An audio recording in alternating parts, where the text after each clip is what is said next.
ప్రత్యేకంగా ఈ పాట డాక్టర్ పాస్టర్ అరుణ్ కుమార్ గారు అంటే నా భర్త గారు రాసినటువంటి పాట. ఆ పాట పాడాలని మీ ముందు నిలబడ్డాను. ఎందుకంటే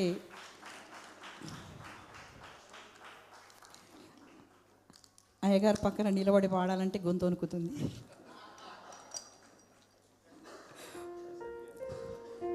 చర్చిలో చాలా గట్టిగా పాడతాం, కానీ ఇక్కడ ఎందుకో గొంతులో ఇప్పుడే వణుకు స్టార్ట్ అయింది.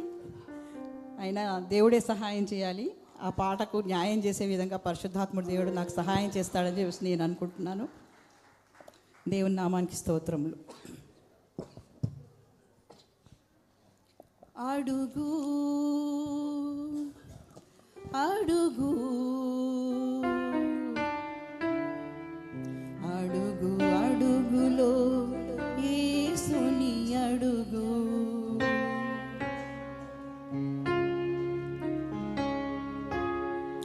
అడుగు అడుగు అడుగు అడుగులో యేసుని అడుగు, అడుగు అడుగు అడుగు అడుగులో యేసుని అడుగు.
కదలక నిత్యము నిలిచే కొరకు విశ్వాసముతో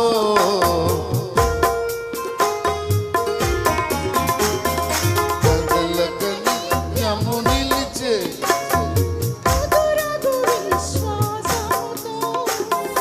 ఎంతటి శ్రమలెదురైనా ఎదుర్కొని సహనము నిమ్మని ఎంతటి శ్రమలెదురైనా ఎదుర్కొని సహనము నిమ్మని అడుగు అడుగు అడుగు అడుగులో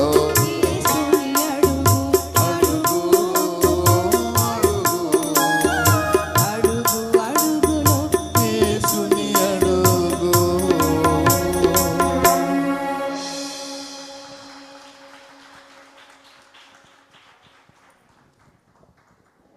కానుకల కొరకు దైవజనులు దయాసాగర్ గారు ప్రార్థన చేస్తారు. పరిశుద్ధుడా, సర్వోన్నతుడా, మహోన్నతుడా, నీ సన్నిధిలో నీ బిడ్డలు తమ హస్తములను చాపి గుప్పిళ్ళను విప్పి మీకు అర్పించిన ఈ కానుకలను మీరు అంగీకరించి 100 రెట్ల ఫలాలు నీ బిడ్డలకు దయచేయండి.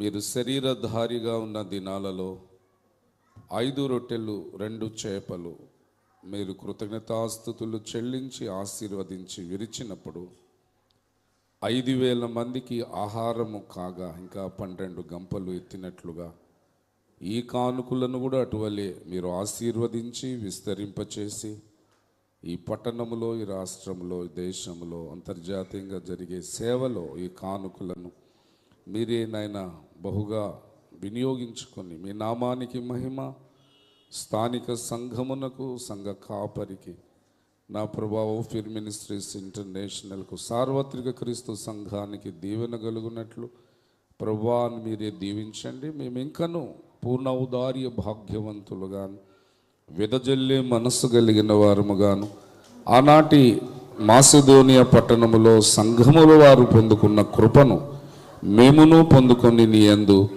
ధనవంతులముగా, ఐశ్వర్యవంతులముగా, శ్రీమంతులముగా, భాగ్యవంతులుగా ఉండే ధన్యత మా అందరికీ దయచేయమని ప్రార్థిస్తున్నాం. ప్రార్థించిన అంశాలు మీరు ఆలకించి ఆమేనని పలికి నెరవేర్చినారని విశ్వసిస్తూ స్తుతిస్తూ తండ్రి, కుమార, పరిశుద్ధాత్మ త్రియేక నామమైన ప్రభువైన యేసు క్రీస్తు వారి నామములో స్తుతిస్తూ ప్రార్థిస్తున్నాము తండ్రి.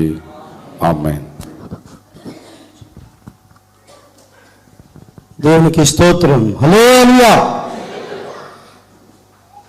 పాస్టర్ గారు అరుణ్ కుమార్ అనే పాట పాడుతూ ఒక విషయం గుర్తొచ్చింది.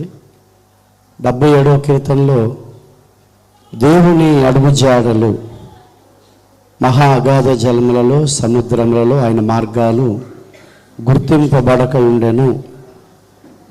హనోకు దేవుడితో నడిచినట్లుగా, నోవహు దేవుడితో నడిచినట్లుగా ఆయన అడుగు జాడలు, ఆయన మార్గములు గుర్తింపబడని కాలంలో మనం ఉంటుండగా మనందరి ఆత్మీయ తండ్రి అగాధ జలములలో, మహాసముద్రముల్లో ఉన్నటువంటి దేవుని అడుగు జాడలు మన ఆత్మీయ తండ్రి గుర్తుపెట్టి మనకు నేర్పించి ఆయన అడుగు జాడల్లో మనందరినీ నడిపేటట్లుగా దేవుడు మనకు ఒక ఈవిగా మన ఆత్మీయ తండ్రిని ఇచ్చాడు. అందరి గట్టిగా చప్పట్లు కొడదా. ఈ సమయంలో దైవజనులు ఆత్మీయ తండ్రి ఓఫ్రయ్య గారు సందేశం అందిస్తారు. స్తోత్రం. హల్లెలూయా. ప్రభువునందు నాకు అత్యంత ప్రియులారా, చాలా క్లుప్తంగానే నేను మాట్లాడతాను. 10 వరకే మనకు మైక్ పర్మిషన్ ఉన్నది కాబట్టి నేను 5 నిమిషాలు తక్కువ 10కే ముగించాలి. నాకు కొంచెం ఆరోగ్యం సరిగా లేదు, స్టమక్ అప్సెట్ అయినందు చేత నేను కొంచెం లేటుగా వచ్చాను. అయినా సరే ఒక 40 నిమిషాలు కూడా లేదు ఇప్పుడు, అంతే. ఒక అరగంటలో ముగించేస్తాను సమయం. మరి అందుచేత నేను డైరెక్ట్గా పాయింట్లోకి వస్తాను, క్లుప్తంగా ముగించుకుంటాను. ఈ సమయం నాకు అప్పగించిన అధ్యక్షుల వారికి, వందనాలు. నన్నెంతో ప్రేమించి ఇప్పటిదాకా నా కొరకు ఎదురు చూస్తూ వాక్య ధ్యానము కొరకు, మథనము కొరకు, పరిశోధన కొరకు, వాక్య మధు సేవనము కొరకు, వాక్యం అనే తేనెను త్రాగడానికి సంసిద్ధులై సన్నద్ధులై ఇష్టపడి ఉన్నటువంటి మీకందరికీ కూడా ప్రభువైన యేసు నామములో వందనాలు. తమ్ముడు అరుణ్ కుమార్ చెల్లెమ్మ పాడుతుంటే ఎంత మధురంగా ఉన్నదో చెప్పలేను. చాలా చక్కగా అనిపించింది. 2026లో తప్పకుండా నేను ముందే చెప్పాను తమ్ముడికి, ముందు ఏదన్నా చెప్పానంటే తప్పకుండా నేను చేస్తాను. అది 2026లో కనీసం ఒక 2 ఆల్బమ్స్ అయినా అరుణ్ కుమార్ గారివి రావాలి. వస్తాయి, నేను చెప్పాను, నేను చేస్తాను కూడా తప్పకుండా. ఆయన రానంటే కిడ్నాప్ చేసిన తీసుకుపోయి పాడించి రిలీజ్ చేస్తాను. ఎందుకంటే నా తమ్ముడు మీకందరికీ, కొంతమందికి నేను ఆత్మీయ తండ్రిని, కొంతమందికి ఏమో ఆత్మీయ తాతను. ఎందుకంటే మీ పేరెంట్స్కే నేను ఆత్మీయ తండ్రిని కాబట్టి నేను ఆత్మీయ తాతను కూడా ఇస్తున్నా కొంతమందికి. కానీ ఈ సాహితీ ప్రక్రియ, కవిత్వము, గేయ రచన, ఈ విషయంలో తెలుగు భాష స్పెషల్గా తెలుగులో పాటలు రాయడం అనే ఈ ప్రత్యేకమైన ప్రక్రియలో అరుణ్ కుమార్ నాకు కుమారుడు. అది ఆయనే చాలాసార్లు చెప్పాడు. అసలు ఆయనకు తెలుగు అంటే ఇష్టం లేదు. ఫస్ట్ ఆఫ్ ఆల్ తెలుగు అంటే ఇష్టం లేదు, ఇంగ్లీష్ మనిషి. అయితే నాకు తెలుగు మీద ఇంట్రెస్ట్ కలగడానికి కారకుడు ఓఫీర్ అన్న. ఒక్కసారి ఆ రుచి తగిలిన తర్వాత నాకు ఇంకా వదిలిపెట్ట బుద్ధి కాలేదు అని అరుణ్ కుమార్ చాలాసార్లు చెప్పాడు. కాబట్టి ఒక విధంగా గేయ రచన, భక్తి సంగీత రచన, భక్తి గీత రచన, సంగీత రచన, ఈ రెండిట్లో కూడా నాకు కుమారుడు అరుణ్. కాబట్టి తప్పకుండా తన టాలెంట్ ఎన్నో మంచి మంచి పాటలు ఏక్సే బడకర్ ఏక్ ఉన్నాయి. ఏదన్నా పాడండి అని అడిగితే అది వార్షికోత్సవ వేడుకలను అని పాడతారేమో అని అనుకున్నా. బికాస్ దిస్ ఈజ్ వార్షికోత్సవం ఓన్లీ, नो एनिवर्सरी. कल तो भी गाओ गाना, हम రికార్డ్ कर लेंगे. చాలా మంచి, నేను అన్నీ చూస్తుంటా. సత్యదైవార్చనలో అరుణ్ కుమార్ గారి పాటలు ఎన్ని ఉన్నాయో, మంచి సాహిత్యం. మరి వాటిని అట్లా మరుగున పెట్టడం కూడా అది పాపమే అని చెప్పి ఇక్కడ చెప్తున్నా. అరుణ్ కుమార్ పాటలు, అలాగే ఇజ్జిన యేసుదాసు బాబు మంచి మంచి పాటలు రాశాడు. మన అబ్బుల్ గారి బావమరిది, మన సీనియర్ సేవకుల్లో ఒకడు. అద్భుతం. మీకందరికీ నా పాటలు అంటే ఇంట్రెస్ట్, నాకేమో నా శిష్యుల పాటలు అంటే ఇంట్రెస్ట్. నా పాటలు నాకు నచ్చవు. ఏమిటో అప్పుడు ఏదో కవితావేశంలో అట్లా రాసేసాను. కానీ తర్వాత ఏం పాడతాంలే అని నాకే సిగ్గేస్తుంది. బాగోలేవు కదా నా పాటలు అనిపిస్తుంది నాకు. కానీ మరి నా బిడ్డలు, నా శిష్యులు రాసిన పాటలు అద్భుతంగా ఉన్నాయి. ఈ కొత్త సంవత్సరంలో డెఫినెట్గా ఇవి ఒక 2 ఆల్బమ్స్, అవి ఒక 2 ఆల్బమ్స్.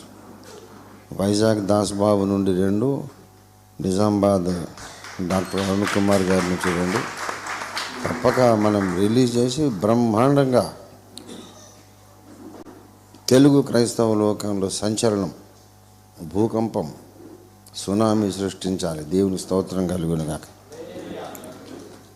ఇది నా కమిట్మెంట్. నేను రూమ్లో ఒక్కని ముందు చెప్తేనే ఆ మాట నేను తప్పను. ఇప్పుడు ఇంతమంది ముందు చెప్పాను. కాబట్టి ఎందుకంటే నాకు ఎప్పుడైతే సత్యదేవార్చన చూస్తానో ఆ పాటలు రాగాలు నాకు రావు, సాహిత్యమేమో అద్భుతంగా ఉంది. ఇది ఎట్లా, ఇది కొన్ని లక్ష్మణ్ని అడుగుతాను, నీకు వచ్చా బాబిదంటే రాధయ్య గారు అంటాడు. మరి ఎట్లనయ్యా, మన క్వైర్ వారికి కూడా చెప్పాను, అది నేర్చుకోండి, అరుణన్న పాటలన్న సంఘంలో మీరు చలామణి చేయండి అని అంటే మన వాళ్ళు ఎప్పుడు కూడా ఆ పాడిన పాటలే పాడుతున్నారు. కానీ కొత్త సంవత్సరంలో మనం కొత్త ఒరవడిలో ప్రవేశిద్దాం. న్యూ బ్లెస్సింగ్స్, నూతన ఆశీర్వాదాలు స్వతంత్రించుకుందాం. ఇంకెన్నెన్నో మనం ఎదురు చూడని అద్భుత కార్యాలు జరుగునని మనం అనుకొనని అద్భుత క్రియలు, దేవుడు భయంకరమైన క్రియలు అంటే భయము గొలిపే క్రియలు. అంటే ఎవరికి భయం? మనకు కాదు, మన శత్రువులకు భయం గొలిపే క్రియలు దేవుడు చేయబోతున్నాడు. దేవునికి స్తోత్రం కలుగును గాక. స్వతంత్రించుకుందాం. వినువారందరూ ఆమేన్ అనవలెను. దేవునికి స్తోత్రం. మంచిది. ప్రభునందు ప్రియులారా, దేవుని పరిశుద్ధ వాక్యంలో నుండి మూల వాక్యముగా టేక్ ఆఫ్ పాయింట్గా ఎఫెసీ పత్రిక 2వ అధ్యాయం 8వ వచనం చదువుకుందాం.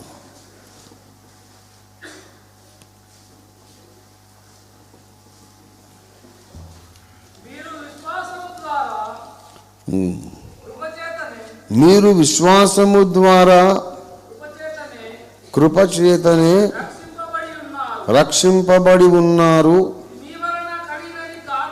ఇది మీ వలన కలిగినది కాదు, దేవుని వరమే. ఇంకో వచనం, నెక్స్ట్ వచనం చదవండి. అది క్రియల వలన కలిగినది కాదు గనుక ఎవడును అతిశయపడ వీలు లేదు. చిన్న మాట ప్రార్థన చేద్దాం. మిక్కిలి ప్రేమామయుడవైన స్తోత్రార్హుడవైన మా పరిశుద్ధ రాజా పరమ తండ్రి, నీ బంగారు పాదములకు స్తోత్రములు చెల్లిస్తున్నాము నాయన. మా ప్రియ సోదరుడు, సహదాసుడు, నీ ప్రియ దాసుడు డాక్టర్ అరుణ్ కుమార్ని కుటుంబ సమేతంగా నీ మహాఘనమైన సేవలో 25 సంవత్సరాలు మీరు స్థిరముగా నిలవబెట్టుకొని విరివిగా ఫలింపజేసి అనేకులకు ఒక స్ఫూర్తిదాయకమైనటువంటి జీవితాన్ని తనకు అనుగ్రహించి ఎందరికో ఒక ఇన్స్పిరేషన్గా, స్ఫూర్తి ప్రదాతగా, ఒక మోటివేటర్గా నీ కుమారుణ్ణి వాడుకున్నందుకు నీకు స్తోత్రములు తండ్రి. ఈ 25th anniversary of his ministry కొరకు మేము నిన్ను స్తుతిస్తూ ఉన్నాము. వెంట ఉన్న సహదాసులందరినీ మీరు దీవించండి. నిజామాబాదులోని సత్య సంబంధులు వచ్చారు, వారిని కూడా మీరు ఆశీర్వదించండి. ఇక్కడ ఉన్నటువంటి ప్రతి నీ కుమారుని, నీ కుమార్తెను దీవించండి. అయ్యా, నేను నీ స్వరము వినగోరుతున్నాను మా రాజా. నీ స్వరము వినడం నాకు అవసరం, మాకందరికీ అవసరం. ఇక్కడ ఉన్న సమాజం అంతటితో పాటు నేను కూడా విద్యార్థిని, శిష్యుడని, వినువాడని, నేర్చుకొనవలసిన వాడని తండ్రి. నీ ఒక్కడవే నేర్చుకొనని అక్కరలేని బోధకుడు నీ ఒక్కడివే. కనుక మీరు మాట్లాడాలి, మేము వినాలి. మీరు మాట్లాడాలి తండ్రి, అప్పుడే మా జన్మ ధన్యమవుతుంది, ఈ కూటము సార్థకమవుతుంది. దయామయుడా, దయపాలించి మా మధ్య కేతించి, మా మధ్య సంచరించి, మమ్మల్ని నీ వాక్యాగ్నితో వెలిగించి మండించమని స్వతంత్రించుకుంటూ యేసు అతి పరిశుద్ధ నామంలో స్తుతించి ప్రార్థిస్తున్నాము తండ్రి. ఆమేన్, ఆమేన్, ఆమేన్. స్తోత్రం.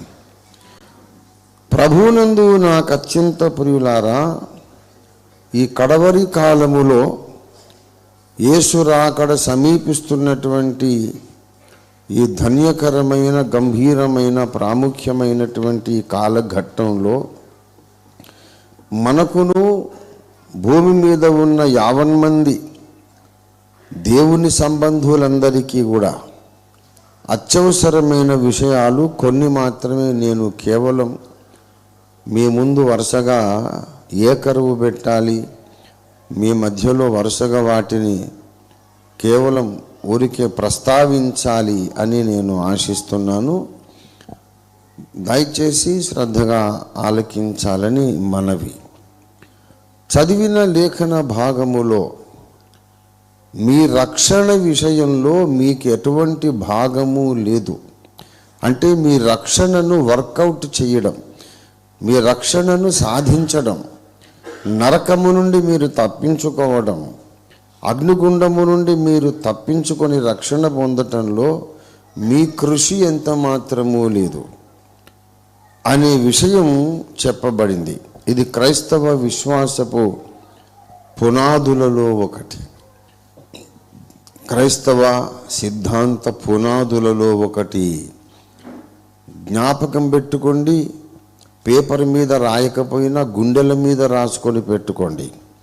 ఈ ఒక్కటి మర్చిపోతే మీరు మొత్తం దారి తప్పిపోతారు. Salvation is a free gift of God. You cannot earn salvation.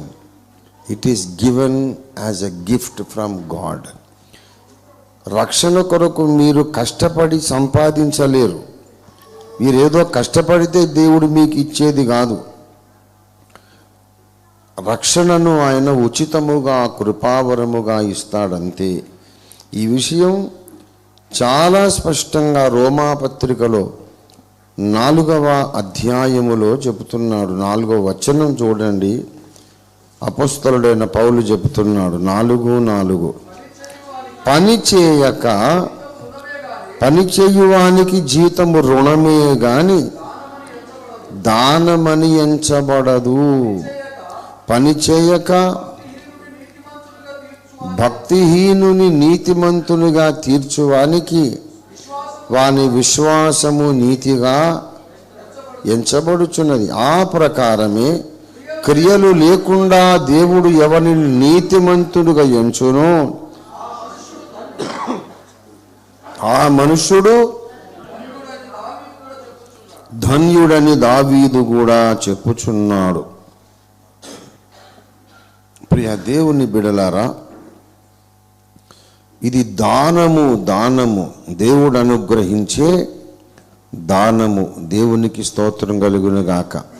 3:24 చూడండి. కాబట్టి నమ్మువారు ఆయన కృపచేతనే క్రీస్తు యేసునందలి విమోచనము ద్వారా ఉచితముగా నీతిమంతులని తీర్చబడుచున్నారు. ఏమండి? ఉచితముగా ఫ్రీ గిఫ్ట్. అక్కడ బిహెచ్ఎల్ సమీపంలో ఒక కాలనీ ఉంది. ఆ కాలనీ పేరు పుకట్ నగర్. पुकट में दे दिया जाता है. उधर का घर बनाने का जगह जो है ज़मीन पुकट में मुफ्त में दे दिया जाता है. ऐसा हम सब लोग एक पुकट नगर में हैं. ఫ్రీగా అక్కడ. ఎందుకంటే ఒక వరదలు వచ్చి కొట్టుకుపోయినప్పుడు అక్కడ కలెక్టర్ గారు బాధితులందరికీ ఫ్రీగా పట్టాలు ఇచ్చేసి ఇక్కడ ఇల్లు కట్టుకొని ఉండండి, మీరు ఏమి డబ్బులు కట్టక్కర్లేదని ఇచ్చేశాడు. అది ఫ్రీగా ఇచ్చిన పట్టాలు కనుక, అరే నీకు ఎట్లా వచ్చిందిరా, ఇది ఎంత కొన్నామనంటే ఏం కట్టలేదు సార్, డబ్బులు కలెక్టర్ సాబ్ ఇచ్చేశాడు ఒట్టిగానే అని చెప్పి పుకట్ మీ ఆయా, జమీన్ పుకట్ మీ ఆయా అని చెప్పి ఆ కాలనీ పేరే ఇప్పుడు పుకట్ నగర్. నిజంగా సీరియస్గా ఇక్కడ ఆటో మాట్లాడాలంటే అట్లే మాట్లాడాలి. పుకట్ నగర్ ఆతయ్యకి అని అడగాలి వాడిని. కాబట్టి భూమి మీద క్రైస్తవులమైన మనందరం, ఇంకో మాట ఉంది ఉర్దూలో, ముఫ్తమే అంటే ఏంటిది? ఫ్రీగా, without any cost. That is how you get saved, only by believing. నమ్మువారందరికీ ఉచితముగా కలిగే దేవుని నీతి, దేవుని రక్షణ, మీరు విశ్వాసము ద్వారా ఉచితముగా మీరు నీతిమంతులని తీర్చబడుచున్నారు, రక్షింపబడి ఉన్నారు. ఇది క్రియల వలన కలిగినది కాదు, దేవుని వరమే. ఎవడునూ దేవుని ఎదుట అతిశయించ వీలు లేదు. ఇది హేబెలు మార్గం. నేను అతిశయించడానికి ఏదైనా క్రియలు ఉండాలి. నేను కష్టపడి సాధించాను, నేను కృషి చేసి సాధించాను అనే అతిశయం నాకు ఉండాలి అనుకునేది కయ్యూను మార్గం. కయ్యూను దేవుని ముందుకు అర్పణ తెచ్చాడు. దేవుడు కేర్ కూడా చేయలేదు. ఏమి తెచ్చావురా అంటే, నా వ్యవసాయము, నా పొలము, పంట నేను కష్టపడి దున్నాను, విత్తనాలు వేసాను, మంచి మంచి ఫలాలు, కాయగూరలు నా శ్రమ ఫలితం తీసుకొచ్చాను, చెమటోడ్చి కష్టపడ్డాను. నిన్ను సంతోషపరచడానికి ప్రభు నా శ్రమ ఫలితం చూడు, ఎంత కష్టపడ్డాను నీ కోసం అంటే దేవుడు కయ్యూనును అతని అర్పణమును లక్ష్య పెట్టలేదు. హేబెలు దగ్గరికి వచ్చాడు. ఏమి తెచ్చావు హేబెలు అంటే, రక్తం తెచ్చాను తండ్రి, రక్తం, నా మందలో తొలిచూలుగా పుట్టిన వాటిని తెచ్చాను. రక్తమా, ఎలా తయారు చేసావు? నువ్వు చేసావా? కాదు తండ్రి, నువ్వు చేసిందే. అది ప్రకృతిలో నాకు దొరికింది ఫ్రీగా, అది నీ సృష్టి. రక్తమును ప్రకృతిలో అవైలబుల్గా పెట్టావు. బలిపీఠం మీద పోయడానికి నీవిచ్చినదే నీ దగ్గరికి తెచ్చా, నాదేం లేదు. ఈ రక్తం తయారు చేయడానికి నేను కష్టపడలేదు, నా చమత్కారం లేదు, నా కృషి లేదు, ఏమీ లేదు. ఫ్రీగా దొరికింది నీకు అర్పించేశా. నచ్చావురా నువ్వు నాకు అని దేవుడు హేబెలును అతని అర్పణమును లక్ష్య పెట్టాను. So no working for our salvation. మీరు రక్షణ పొందడం ఎలాగంటే కేవలము విశ్వాసము ద్వారా, దేవుని కృపచేతని. దేవుడు లోకమును ఎంతో ప్రేమించను కాగా తన అద్వితీయ కుమారునిగా పుట్టిన ఆయన ఒక ఆయన ఉన్నాడు. దేవుని అద్వితీయ కుమారునిగా పుట్టినవాడు ఒక ఆయన ఉన్నాడు. ఆయన యందు విశ్వాసముంచు ప్రతివాడును నశింపక నిత్య జీవము పొందునట్లు ఆ కుమారుణ్ణి దేవుడు మనకు అనుగ్రహించాడు. All those who believe on the Lord Jesus shall not perish. నమ్మువారందరూ కూడా, ఎవరు నమ్మినా సరే నశించరు. దేవుని ప్రేమ ఇదిగో జనులార భావంబునన్ తెలియరే, కేవలము నమ్ముకొనినా పరలోక జీవంబు మనకబ్బును. కేవలము నమ్ముకొనినా పరలోక జీవంబు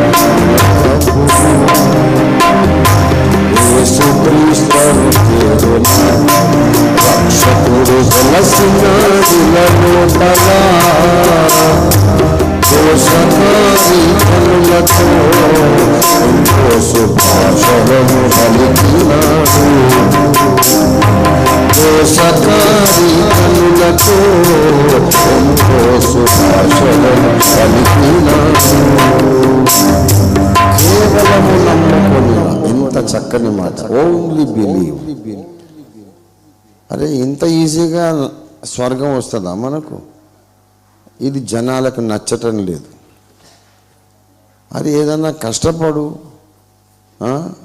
కష్టమైన ప్రాసెస్ ఏదన్నా పెట్టాలి. కానీ కష్టమైన ప్రాసెస్ ఏదన్నా పెట్టి ఒక కృషి, ఒక సాధన ఏదో పెట్టి ఇదంతా చేస్తే నీకు రక్షణ వస్తుందంటే నాకు కూడా తృప్తిగా ఉంటుంది. నీకు బిఏ సర్టిఫికేట్ ఊరికనే వస్తుందా? ఎంఏ సర్టిఫికేట్ ఊరికనే వస్తుందా? 10th క్లాస్ కూడా ఊరికనే రాదు. కష్టపడాలి, చదవాలి, క్వాలిఫై కావాలి.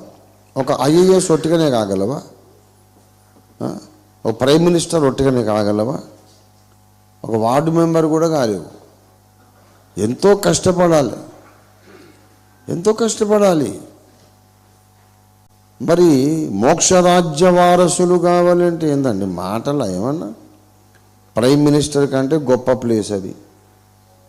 ఉట్టుకనే పుకట్ మీద ఏది ఆ జాతా హే అని అంటే అది ఎట్లా సార్, మీరు భలే ఉన్నారు సార్, అది ఎంత కష్టం. మా దగ్గర అయితే మేము చాలా కష్టపడతాం. అని మన దేశంలో ఒక వాదన ఉంది.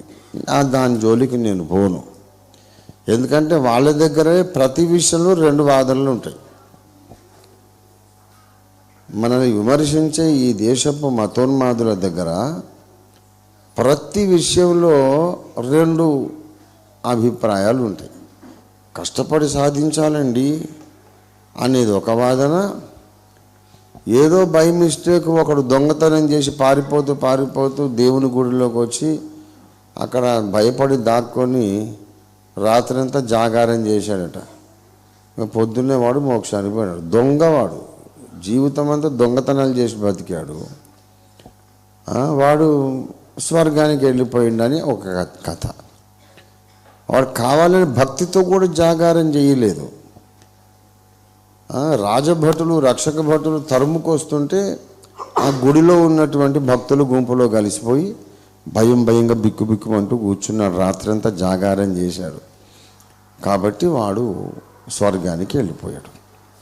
మరి దీన్ని ఏమంటారు? మరి కష్టపడితేనే మోక్షం వస్తుంది అంటున్నారు కదా. జీవితం అంతా దొంగతనాలు చేసి పరిస్థితుల ప్రభావంతో ఒక రాత్రి మేలుకొని ఉంటే అంత ఈజీగా పరలోకం దొరుకుతుందా? మరి దొరికిందనేది వాళ్ళ సిద్ధాంతంలో ఉంది. అన్నీ 2 ఉంటాయి కాబట్టి వాళ్ళ గురించి మీరేం పట్టించుకోకండి. మనల్ని విమర్శించే ఈ దేశపు దూషకులు, దేశభక్తులమని విర్రవీగుచున్న వాళ్ళ వాదనల గురించి మీరు ఎప్పుడూ కంగారు పడొద్దు. ఆ మతము, ఆ ధర్మము, అందులోని లొసుగులు లోగుట్లు వాళ్ళకంటే నాకు ఎక్కువ తెలుసు. నా దగ్గరకు వస్తే వారు 1 సైడెడ్ అంతే, ఏం ఉండదు అవతలలోనికి వాదన. వాళ్ళు దేశభక్తులు అనుకుంటున్నారు కానీ దేశభక్తులు కాదు, వాళ్ళు ద్వేషభక్తులు. అసలు సిసలైనటువంటి దేశభక్తి మనది ద్వేషము లేనటువంటి భక్తి. కనుక ప్రియులారా, అదంతా వదిలేసేయండి. కానీ జనరల్గా కాన్సెప్ట్ ఏంటంటే, ఒక ఉన్నతమైన స్థానము సంపాదించాలంటే కొద్దిగానన్నా కష్టపడాలి, కొంచెమైనా కష్టపడాలి. నాకు 2వ ఎక్కం కూడా రాదు, కానీ నన్ను MA PhD చేయమంటే ఎవడు ఎట్లా చేస్తాడు సార్? ఆలు రావు, గుణింతాలు రావు, ABCDలు రావు, పలక బలపం పట్టుకొని రాదు, ఏమి రాదు వానికి. కానీ నన్ను MA PhD చేయాలి అని అంటే ఎట్లా సాధ్యము? ఎంతో కొంత ఉండాలి కదా. కాబట్టి మోక్ష సాధనలో కూడా మరి మనకు కొంత క్వాలిఫికేషన్ ఉండాలి కదా అనే కాన్సెప్ట్లో ఉన్నారు. ఇక్కడ క్లారిటీ మనం తీసుకుందాం. బైబిల్లో ఉన్నంత క్లారిటీ ఏ గ్రంథములో కూడా ఉండదు. స్పష్టతనివ్వడానికి ఈ గలిబిలి గందరగోళంలో పడిపోయిన మానవ సమాజానికి స్పష్టత ఖచ్చితంగా ఇవ్వడానికి పరమదేవుడు, సత్యదేవుడు, మహాదేవుడు, నిత్యదేవుడు పంపినటువంటి కాగడ, స్పష్టతనివ్వడానికి దేవుడు పంపిన కాగడ పరిశుద్ధ బైబిల్ గ్రంథం. దేవునికి స్తోత్రం కలుగునుగాక. ఇక్కడికి వస్తే నీ కన్ఫ్యూజన్ మొత్తం ఎండకు మంచు కరిగిపోయినట్టు కరిగిపోతుంది. ఇక బైబిల్ దగ్గరికి రానంత వరకు అన్ని ప్రశ్నలు. కంగారు, గందరగోళం, కలవరం. దేవుణ్ణి నమ్మినందుకు యోసేపుకు కలవరం వచ్చింది, దానియేలుకు కలవరం వచ్చింది. అంటే కలలు కనే వరం. దేవుణ్ణి నమ్మనందుకు వానికి ఏమో ఇంకో కలవరం వచ్చింది. మనము ఈ గందరగోళం అనే కలవరం వద్దు. సత్యమును నమ్మటం ద్వారా యోసేపు లాంటి కలలు కనే వరం మనకు రావాలి. దేవుని స్తోత్రం కలుగునుగా. ఇదిగో కలలు కనువాడు వచ్చుచున్నాడు. దేవునికి స్తోత్రం కలుగును గాక. హల్లెలూయా.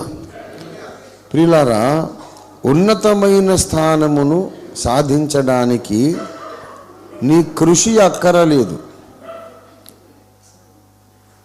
అనంటే బైబిల్ అలా చెప్పడం లేదు. అది ఇక్కడ క్లారిటీ ఏంటంటే రక్షణ పొందటానికి మాత్రమే నీ కృషి అక్కర్లేదని చెప్పింది. కానీ రక్షణ పొందిన తరువాత నీవు చాలా సాధన చేయాలి. నువ్వు సాధన చేయాలి.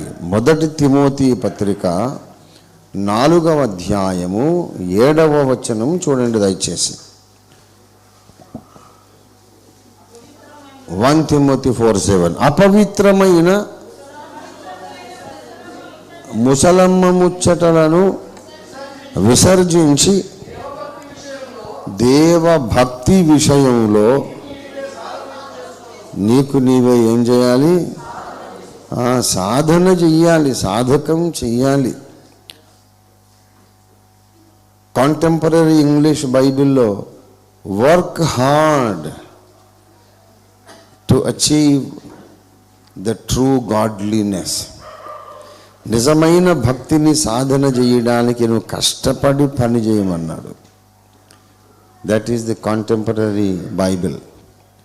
దేవుని బిడ్డలారా, అనగననగ రాగం అతిశయిల్లుచునుండు, తినగ తినగ వేము తీయనుండు, సాధనమున పనులు సమకూరు ధరలోన విశ్వధావిరామ వినురవేమ. ఇది మరి సుమతి శతకకారుడు, వేమన శతకకారుడు, వేమన యోగి గారు చెప్పిన మాట. విశ్వదాభిరామ వినురవేమ, అది కదా మకుటం. ఇది వేమన శతకం. దేవుని బిడ్డలారా, మనం తినగా తినగా తినగా తినగా ముందు తింటే వేపాకు చేదుగా ఉంటుంది. ప్రతిరోజు తింటా ఉంటే కొంతకాలమయ్యాక అదే తీయగా ఉంటుందంట. తినగ తినగా వేము అంటే వేపాకు, వేము తీయనుండు. అనగననగ రాగం అతిశయిల్లుచునుండు. నాకు పాటలే రావు అనుకోవచ్చు, కానీ మనం రాగం తీస్తూ ఉంటే కొంతకాలానికి కొంచెమైనా పాట వస్తుంది. నేను కనిపెట్టింది ఏంటంటే అనగననగ రాగము అతిశయిల్లుచునుండు, ఎక్కువ అనగా గొంతు బొంగురు పోవుచునుండు, అది కూడా ఉన్నది. కాబట్టి మన సాధనమైతే వ్యర్థం కాదు. మంచి పాటలన్నా వస్తాయి, లేకుంటే కనీసం బొంగురు గొంతు కన్నా వస్తుంది. సాధనం ఎప్పుడు వ్యర్థం కాదు. ప్రియులారా, సాధనము అనేది చాలా గొప్పది. బైబిల్లో అదే మాట ఉంది. ఈ శతకకారులు వేమన శతకము, సుమతి శతకము, ఈ శతకకారులందరూ మనకు లోకంలో పనికొచ్చే మంచి మాటలు ఎన్నో చెప్పారు. వినదగునెవ్వరు చెప్పిన వినినంతనే వేగపడక వివరింపదగున్. విని కళ్ళ నిజము తెలిసిన మనుజుడే పో, నీతిపరుడు మహిళో సుమతి. వినినంతనే వేగపడక, తొందరపడొద్దు. విని కళ్ళ ఏది నిజమేది ఎరిగిన మనుజుడే పో, నీతిపరుడు మహిళో సుమతి. వినాలి.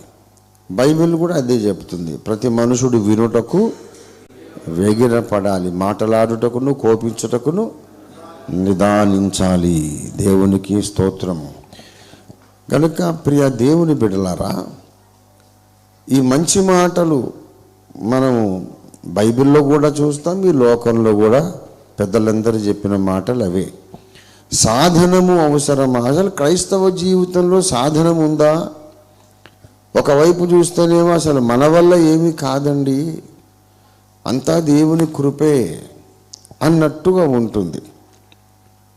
కానీ రక్షణ పొందే విషయములో మాత్రమే దేవుడు నీ సాధన, నీ కృషికి స్థానము ఇవ్వలేదు. నీ అర్హతలు, నీ యోగ్యతలు, నీ జ్ఞానము ఏది పనికిరాదు, అవసరం లేదు. దేవుడు దాన్ని గుర్తించడు, అంగీకరించడు.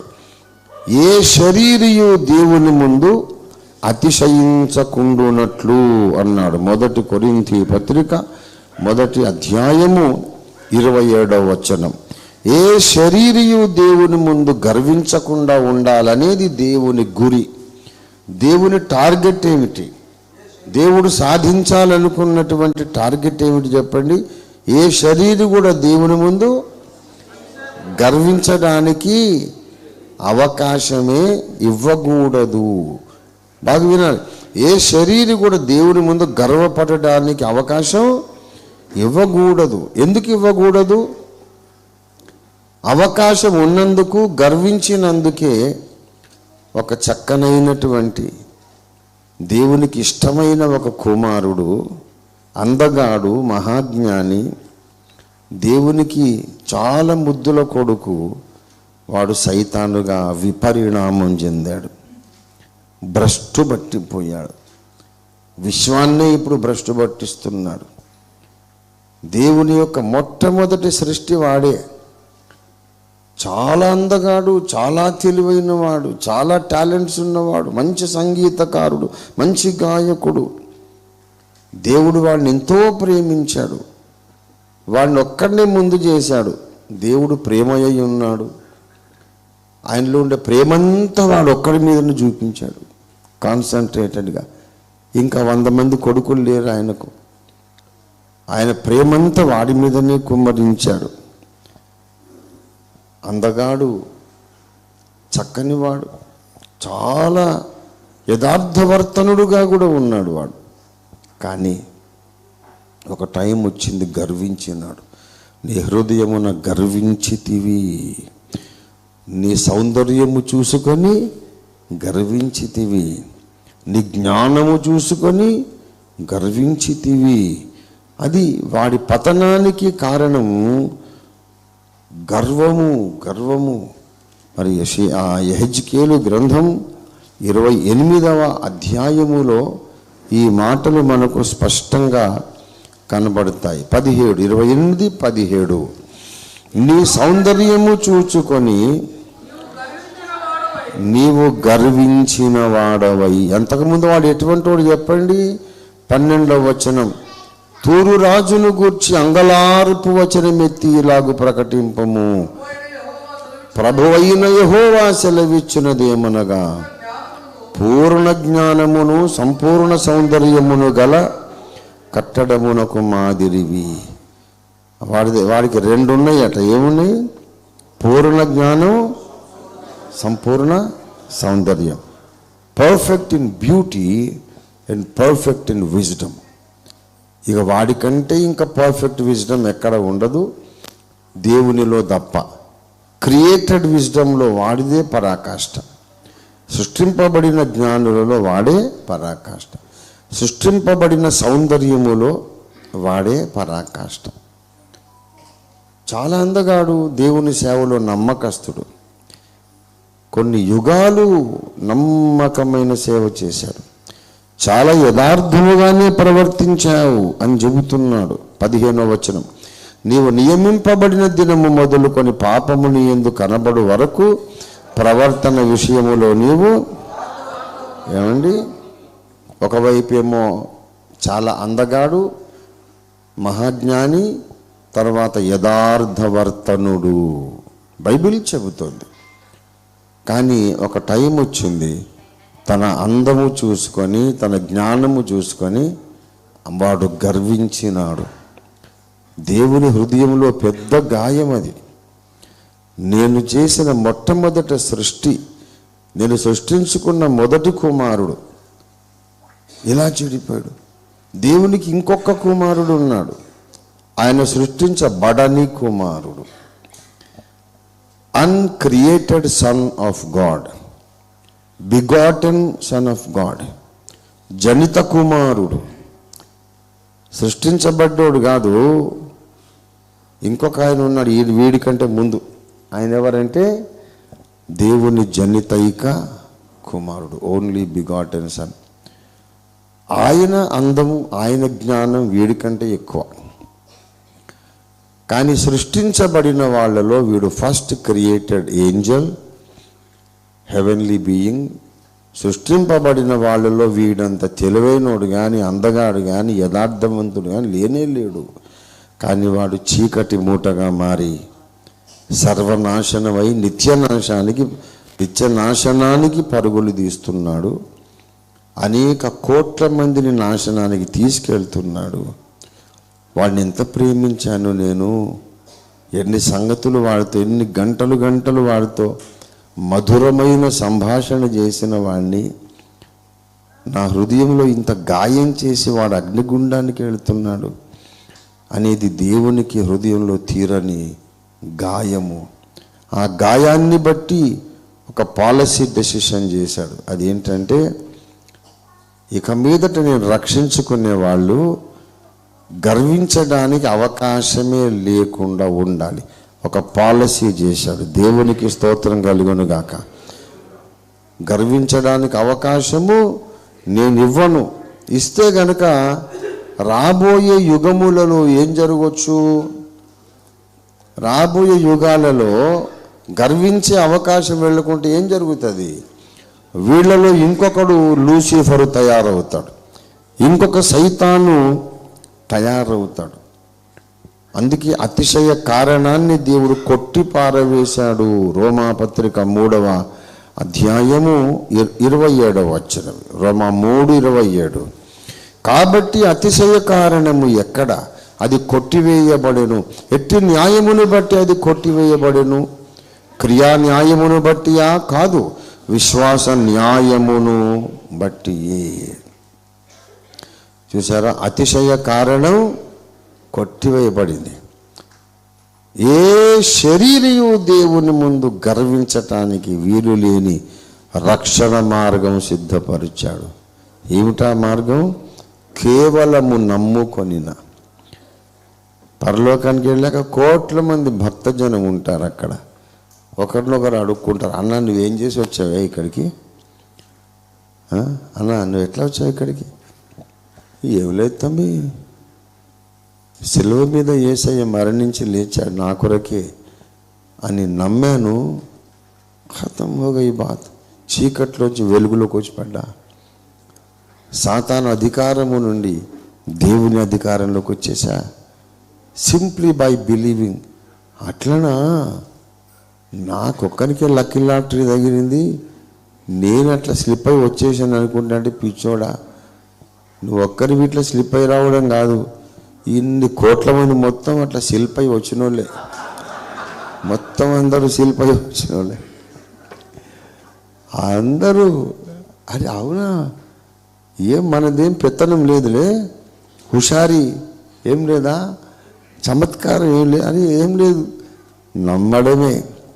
కేవలము నమ్ముట వలన ఈ గొప్ప రక్షణ, నిత్య రక్షణ దేవుడు మనకు అనుగ్రహించాడు. దేవునికి స్తోత్రం కలుగునుగా. ఇది క్రైస్తవ విశ్వాస పునాది సిద్ధాంతములలో ఒకటి. రక్షించబడిన తరువాత కూడా వినాలి బాగా, రక్షణ కొరకు, ఇది స్పిన్ ఈ ప్రసంగంలో, రక్షింపబడిన తరువాత కూడా రక్షణ కొరకు నువ్వు ప్రయాసపడాలని చెప్పేది ఒక కల్ట్. అది సంఘము కాదు, ఒక దుర్బోధలకు స్తంభమైన ఒక అబద్ధ బోధకుల గుంపది. అబద్ధ బోధలకు స్తంభమైన గుంపుని ఏమంటారంటే కల్ట్ అంటారు. CULT, కల్ట్ అంటారు.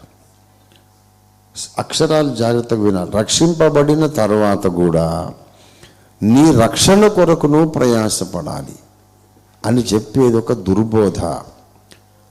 అలాంటిదే seventh day Adventism. Seventh day Adventism ఏమి నమ్ముతుందంటే, నువ్వు నమ్మి బాప్తిస్మం పొందడం వల్ల రక్షణ పొందావు, రైటే. కానీ నమ్మి బాప్తిస్మం పొందడమే కాదు, నమ్మి బాప్తిస్మం పొంది శనివారం ఆరాధన చేస్తే నీకు రక్షణ వస్తుంది. అంటే మళ్ళీ ఇక్కడ ఏం ప్రవేశించింది? క్రియ ప్రవేశించింది. మరి కొత్త నిబంధనలు ఎక్కడన్నా పౌలు చెప్పాడా? ఎక్కడేం చెప్పాడు? చెప్పలేదు. పౌలు ఎక్కడ కూడా విశ్రాంతి దినమును ఆచరించుటకు జాగ్రత్త పడమని చెప్పలేదు. వారు ప్రతి దినము దేవాలయంలో కూడుకున్నారు. తర్వాత ఇంటింటా రొట్టె విరిచారు. అక్కడ మనకు స్థలాలు కాలాలు ముఖ్యం కాదు, ఆత్మతో సత్యముతో దేవుని ఆరాధించడమే కొత్త నిబంధన క్రమము, క్రమశిక్షణ. కాబట్టి నువ్వు ఇలా చేసి ఈ పని చేస్తేనే నువ్వు రక్షణ పొందుతావు అనేది ఒక కల్ట్ అన్నమాట. అలాంటి కల్ట్స్ పుట్టుకొస్తాయి. మనం కల్ట్లో ఉండొద్దు, క్రీస్తు శరీరంలో ఉండాలి. దేవునికి స్తోత్రం కలుగును గాక. కాబట్టి మన ముఖ్య సూత్రం ఏంటి చెప్పండి? రక్షణ కొరకు మన క్రియలు కేవలం అనవసరము, దానివల్ల ఏమి దమ్మిడి ఆదాయం లేదు, మన క్రియల వలన ఏమి దమ్మిడి లాభం లేదు. ఓన్లీ బిలీవ్, విశ్వసించుట వలననే నీకు రక్షణ కలిగింది. ఉచితముగా కలిగిందా? కొనుక్కున్నావా రక్షణ? ఉచితంగా కలిగిందా? కష్టపడి సంపాదించుకున్నావా? ఏమండి, కష్టపడే వారికి, పని చేసే వారికి ఇచ్చేది దానము కాదు, అది జీతము అన్నాడు కదా. పని చేయే వానికి ఇచ్చేది జీతమే, కానీ అది దానము కాదు. కానీ పని చెయ్యక ఒక ఆయన ఉన్నాడు, ఆయన ఉద్యోగం ఏంటంటే భక్తిహీనుని నీతిమంతునిగా తీర్చువాడు. ఒకరింటి ముందు ఎమ్మెల్యే అని రాసి ఉంటుంది, ఒక ఇంటి ముందు లెక్చరర్, ప్రొఫెసర్ అని రాసి ఉంటుంది, ఒక ఆయన ఇంటి ముందు డాక్టర్ అని రాసి ఉంటుంది, ఒక ఇంటి ముందు అడ్వకేట్ అని రాసి ఉంటుంది నేమ్ బోర్డు. ఒక ఆయన ఇంటి ముందు బోర్డు రాసి ఉంది. ఆయన ఉద్యోగం ఏంటంటే భక్తిహీనుని నీతిమంతులుగా తీర్చువాడు. The one who justifies the ungodly. ఇది నా ఉద్యోగం. నా దగ్గరికి వస్తే, నా యందు విశ్వాసం ఉంచితే ఎటువంటి వాడినైనా సరే నేను చేర్చుకుంటాను, పరిశుద్ధునిగా మార్చుకుంటాను. వాడు పరిశుద్ధుడని విశ్వ రాజధాని దర్బారులో తీర్పు ప్రకటిస్తాను. ఇది నా ఉద్యోగం, ఇదే నా ప్రణాళిక. ఆయన దగ్గరికి వచ్చే ప్రతివాడు ఉచితముగా నీతిమంతుడైపోతాడు, రక్షణ పొందుతాడు. అయితే రక్షణ పొందిన తరువాత రక్షణ కొరకు నీవు పని చెయ్యాలి అనేది ఎంత దుర్బోధనో, రక్షణ పొందిన తర్వాత అసలు పనులే అక్కర్లేదనేది కూడా అంతే దుర్బోధ. అది అర్థమైందా? రక్షణ పొందిన తర్వాత రక్షణ కొరకు పని చెయ్యాలని చెప్పేది దుర్బోధ. కానీ అసలు ఏమి చేయొద్దనేది కూడా ఇంకొక సోమరిపోతు దుర్బోధ. రక్షణ పొందటానికి కాకపోయినా వేరే ఉద్దేశంతో మనము చాలా కార్యాలు చేయాల్సి వస్తుంది. దేవుని స్తోత్రం కలుగును గాక. రక్షణ పొందినాక మనకేం పని లేదా? ఒకటి క్రిస్మస్కు స్టార్ పెడితే అయిపోయిందా? సండే గుడికి పోతే చాలా? ఏమండి, రక్షణ పొందినకి ఏం పని లేదా? బాధ్యతలు లేవా? అరే బోలెడు బాధ్యతలు ఉన్నాయి. పని చేయాలి మనం. దేనికి చేయాలి? నరకం తప్పించుకోవడానికి కాదు పని చేయడం. ఆల్రెడీ తప్పించేసుకున్నాం. సాల్వేషన్ మనకు వచ్చేసింది గనుక మనము చాలా తర్వాత పనులు చేయాలి. ఇప్పుడు జాన్ కాల్విన్ అని ఒక మహాభక్తుడు ఉండేవాడు, మహా వేదాంత పండితుడు. కాల్వినిజంకు మెథడిజంకు ఇదే డిఫరెన్స్. మెథడిస్ట్ మూవ్మెంట్కు మూల పురుషుడు ఎవరు? John Wesley. కాల్వినిజం అని ఒక గుంపు బయలుదేరింది. ఆయన ఏమంటాడంటే unconditional eternal security of the believer. విశ్వాసకి బేషరతుగా నిత్యక్షేమము ఉన్నది. ఒక్కసారి రక్షణ పొందిన తర్వాత ఇక నువ్వు వ్యభిచారాలే చేసినా, నరహత్యలే చేసినా, ఏం చేసినా కూడా కుచ్ ఫరక్నై పడతా. ఏం కాదు, ఆల్రెడీ నువ్వు దేవుని కృపలో ఉన్నావు అనేది అన్కండిషనల్, బేషరతుగా విశ్వాసి నిత్యక్షేమము పొందాడు రక్షణ ద్వారా అనేది కాల్వినిజం. అయితే చక్కగా దాన్ని విడమరిచి కన్ఫ్యూజన్ దూరపరిచాడు జాన్ వెస్లీ గారు. ఏమన్నాడంటే సాల్వేషన్ పొందినందుకు ఎవిడెన్స్ ఏమిటి? Holy life and holy deeds are not the requisite of salvation, it is the result of salvation. పవిత్ర జీవితము రక్షణ కొరకైన అవసరం కాదు, రక్షణ పొందినందుకు వచ్చే ఫలము పరిశుద్ధత అన్నాడు. దేవునికి స్తోత్రం. అంత బ్యూటిఫుల్గా దాన్ని ఆ డిస్ప్యూట్ని సెటిల్ చేసేశాడు. Holiness is not the requisite of salvation, it is the evidence that you are saved. నువ్వు రక్షింపబడినావనడానికి ఒక రుజువు. రక్షింపబడనోడు పందిలాగా అదే పాపమనే బురదలో దొర్లుతుంటాడు. రక్షింపబడినవాడు కూడా అదే బురదలో దొర్లితే ఎట్లా? రక్షింపబడినావని ఎవిడెన్స్ ఏంటి? రక్షింపబడినావని నిరూపణ ఏంటి? అంతసేపు నువ్వు ఏ బురదలో దొర్లావో దాన్ని నువ్వు అసహించుకోవడమే నీ రక్షణకు రుజువు. రక్షణకు కారణము శిలువ యజ్ఞం. రక్షణకు కారణం యేసయ్య చేసిన శిలువ యజ్ఞం. ఆ రక్షణ నేను ఉచితంగా పొందాను అనడానికి రుజువేది అంటే, నాకు ఇంకా ఆ బురద అంటే, ఆ మురుగు నీరంటే నాకు ఇష్టము లేదు అనే నూతన మనస్సు మనకు రావాలి. నీవు అదే పాపాలు చేస్తూ అదే బురదలో అదే అశుద్ధం తింటూ అదే బురదలో ఉంటూ I'm saved by the grace అని అంటే, దేవుని కృప నిన్ను రక్షించేది మాత్రమే కాదు, నిన్ను పరిశుద్ధపరిచేది కూడా. దేవునికి స్తోత్రం కలుగును గాక. కాబట్టి ఇప్పుడు క్రైస్తవులమైన మనం ఏం చేయాలంటే, రక్షణ కొరకు కృషి చేయక్కర్లేదు. రక్షణ పొందాము గనక ఆ రక్షణ విషయంలో మనకు కొన్ని బాధ్యతలు అప్పగించబడినాయి. వాటి కొరకు మనం ప్రయాసపడాలి. దానిని ఏమంటున్నారంటే దేవభక్తి సాధన. రక్షణ కొరకు సాధన వేరు, దేవభక్తి సాధన వేరు. ఇది క్లారిటీ. నేను రక్షణ పొందటానికి కష్టపడను, పొందేసా ఫ్రీగా, ముఫ్త్ మే, పుకట్ మే. मैं नजाद उद्धार पा लिया, मैं काम करना भी ज़रूरत नहीं मेरे उद्धार के लिए,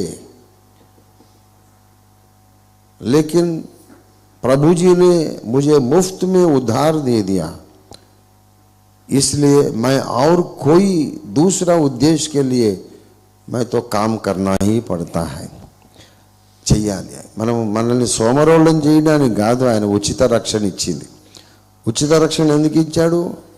సోమరోళం చేయడానికి కాదు, నువ్వు ఒక లూసిఫరు కాకుండా ఉండటానికి, నువ్వు గర్వించకుండా ఉండటానికి ఉచిత రక్షణ ఇచ్చాడు. కానీ నిన్ను సోమరిపోతం చేయడానికి కాదు. నీకు బోలెడంతా పని ఉన్నది. ఇంకొక 3 నిమిషాల్లో నేను ముగించేస్తా. ప్రియులారా వినండి. రక్షణ పొందిన తర్వాత నీ మీద చాలా బాధ్యతలు ఉన్నవి. This is a beautiful subject. ఒక పెద్ద బుక్కే రాయాలి. రక్షణ పొందిన తరువాత నీ మీద ఉన్న మొట్టమొదటి బాధ్యత నిన్ను నీవు పవిత్రపరచుకొనుట, నిన్ను నీవు పరిశుద్ధపరచుకొనుట. మరి యోహాను మొదటి పత్రిక 3వ అధ్యాయం 3వ వచనంలో ఇలాగూ రాయబడింది, ఆయన యందు ఈ నిరీక్షణ పెట్టుకున్న ప్రతివాడును ఆయన పరిశుద్ధుడై పవిత్రుడై ఉన్నలాగున తన్ను తాను పవిత్రపరచుకొనును. అది 3వ వచనమేనా? 3. మొదటి యోహాను 3:3. ఆయన యందు నిరీక్షణ పెట్టుకున్న ప్రతి వ్యక్తి, ప్రతి విశ్వాసి కూడా ఆయన ఎలాగ పరిశుద్ధుడో అలాగ వీడు కూడా పరిశుద్ధుడై ఉండడానికి సాధన చేస్తాడు. So your own sanctification is your responsibility. నువ్వు కష్టపడి పని దాని కొరకు చెయ్యాలి. అంటే నరకం తప్పించుకోవడానికి కాదు, ఆల్రెడీ తప్పించుకున్నాము కనుక ఈ శ్రేష్టమైన పనిలో దృష్టి పెట్టాలి. పరిశుద్ధ పరచబడటం. దేవునికి స్తోత్రం. ఇట్లా మీరు ఇంకా చాలా ఇంటికి వెళ్ళి హోంవర్క్ చేసుకోండి. విశ్వాసులుగా మన మీద ఉంచబడిన బాధ్యత, విశ్వాసులమైన రక్షింపబడిన దేవుని బిడ్డలమైన మన మీద దేవుడు ఉంచిన అనేక బాధ్యతలు. ఆ బాధ్యతల్లో ఒకటి ఏమిటంటే మరి ఆత్మల సంపాదన. పొద్దున చెప్పుకున్నట్టు మనుషులను బట్టే జాలరులుగా మిమ్ములను చేస్తాను. మనం రక్షించబడ్డాం కదా, అదే రక్షణ ఇంకా అనేక మందికి మనం పంచిపెట్టాలి, పరిచయం చేయాలి. అందుకు మనం ప్రయాసపడాలి. ఆత్మల రక్షణ కొరకు ప్రయాసపడాలి.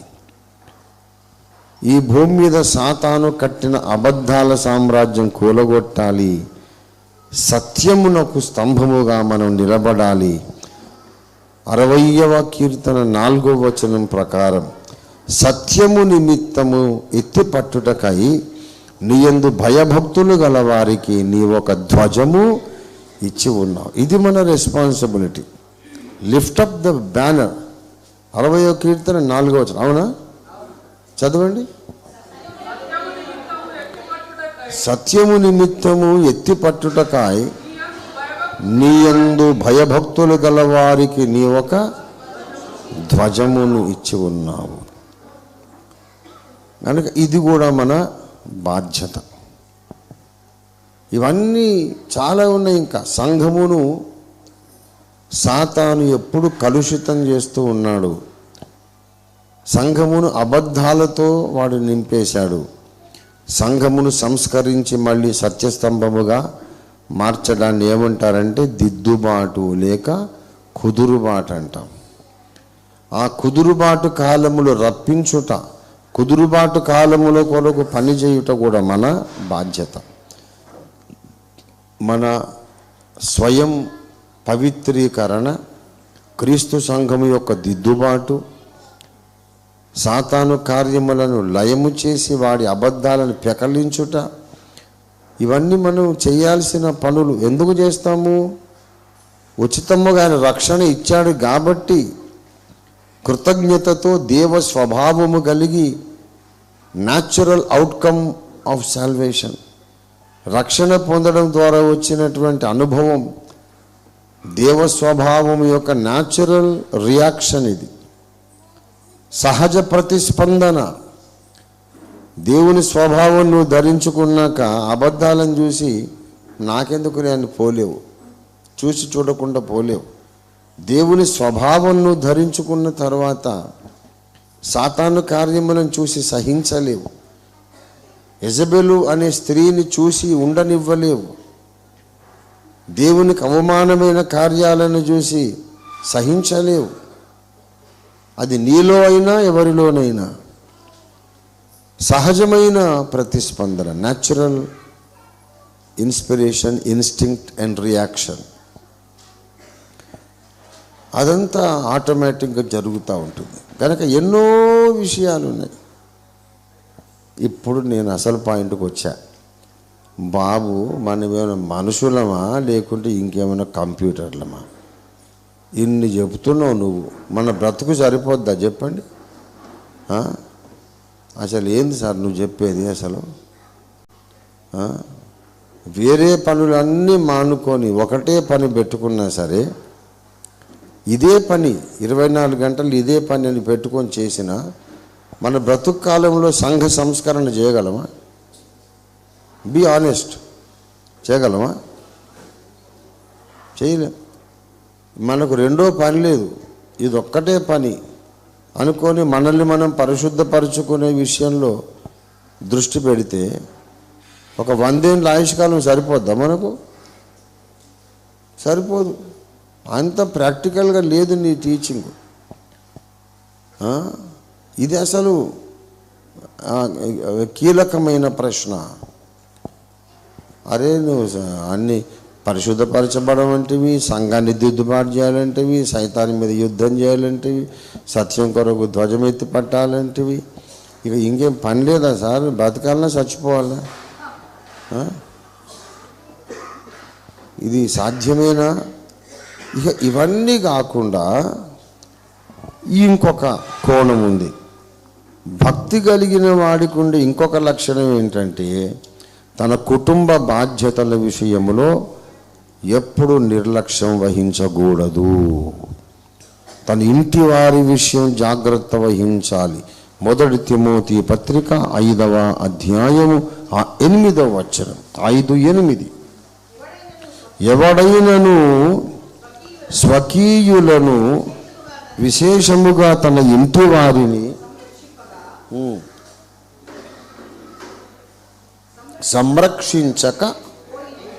సంరక్షించకపోయిన ఎడల, మన ఇంటి వారిని రక్షించకపోయిన ఎడల అనడం లేదు. రక్షించేవాడు రక్షకుడు యేసయ్య. మనం చేయాల్సింది ఏంటిది? సంరక్షణ. రక్షణ వేరు, సంరక్షణ వేరు. రక్షణ అంటే నరకం నుంచి తప్పించడం. సంరక్షణ అంటే అలా కూడు గుడ్డ వాళ్ళ సర్వైవల్ అంతా చూడాలా. పెళ్లి చేసుకుంటే పిల్లల్ని కనేస్తే మరి వాడికి అన్నం ఎవడు పెట్టాలా? నాకు అవసరం లేదు, దేవుడు ఇచ్చాడు. నారు పోసిన వాడు నీరు పోయాడా? దేవుడు చూసుకుంటాడు. నాకు అది అవసరం లేదు. కనడం వరకే నా పని. తర్వాత రోడ్డు మీద పడేస్తా, వాడు ఎట్టనైనా బ్రతికని. అంటే వాడు ఏం తయారవుతాడు? డెఫినెట్గా దొంగ తయారవుతాడు. కన్నవాడిని నువ్వు సంరక్షించి సరిగా పెంచకపోతే వాడు ఏమవుతాడు? దొంగ తయారవుతాడు. ఒక మేక పుట్టిన తర్వాత దాన్ని గాలికి వదిలేస్తే అది మేకనే ఉంటుంది అంతే. కోడి పిల్ల గాలికి వదిలేయండి, కొన్నాళ్ళైనాక అది కోడే, కానీ ఇది మంచి కోడ చెడ్డ కోడ అనేది ఉండదు. మంచి మేక చెడ్డ మేక ఉండదు. ఏ జంతువైనా, లేక దూడలు, కోడె దూడలు, గొర్రెలు, మేకలు, కుక్కలు, ఏవైనా సరే పిల్లలు పుడతాయి, వాటిని గాలికి వదిలేయండి. అక్కడ మొరాలిటీ, నైతిక ఇష్యూ, నైతిక విలువలు అనేవి ఆ జంతువులకు ఉండవు. మంచి కుక్కలు చెడ్డ కుక్కలు ఏముంటాయి? కుక్కలే. మంచి గొర్రెలు, మంచి ఎడ్లు, మంచి బర్రెలు, చెడ్డ బర్రెలు, ఇవి ఏమి ఉండవు అట్లా. కానీ మనిషిని అలా గాలికి వదిలేస్తే వాడు డెఫినెట్గా వాడు చెడ్డ మనిషిగా తయారవుతాడు. వాడికి ఆకలేస్తుంది, ఎంతసేపు ఆకలి తట్టుకుంటాడు? ఎంతసేపు ఓర్చుకుంటాడు? చూసి ఏ బేకరీలోనో ఏ బ్రెడ్ ఎత్తుకుపోయి తింటాడు. నాకు లేదు, నాకు అత్యవసరం, లేకుంటే చచ్చిపోతాను, అక్కడ కనబడుతుంది, అది ఎవరిదో నాకు అక్కర్లేదు. అందరికీ అన్నీ ఉన్నాయి, బాగా తింటున్నారు, విలాసంగా బ్రతుకుతున్నారు. నేనే దురదృష్టవంతుణ్ణి, నాకు లేదు, కనీసం బ్రతకడానికి రొట్టె ముక్క లేదు. అక్కడ ఉంది, తీసుకొని తింటే తప్పే ఉంది. ఇది దొంగతనం అంటారు అని వాడికి తెలియదు, తీసుకుంటాడు. ఆ తర్వాత ఇంకోటి జేబు మీద దృష్టి పడుతుంది. డబ్బు నాకు లేదు, వాడి దగ్గర ఉంది, అంత లావు, హిప్ పాకెట్లో మంచి డబ్బులు కొట్టేస్తాడు. పుట్టిన బిడ్డలను అలాగ గాలికి వదిలేస్తే వాళ్ళు నేరస్తులు అవుతారు, సంఘ విద్రోహ శక్తులు అవుతారు.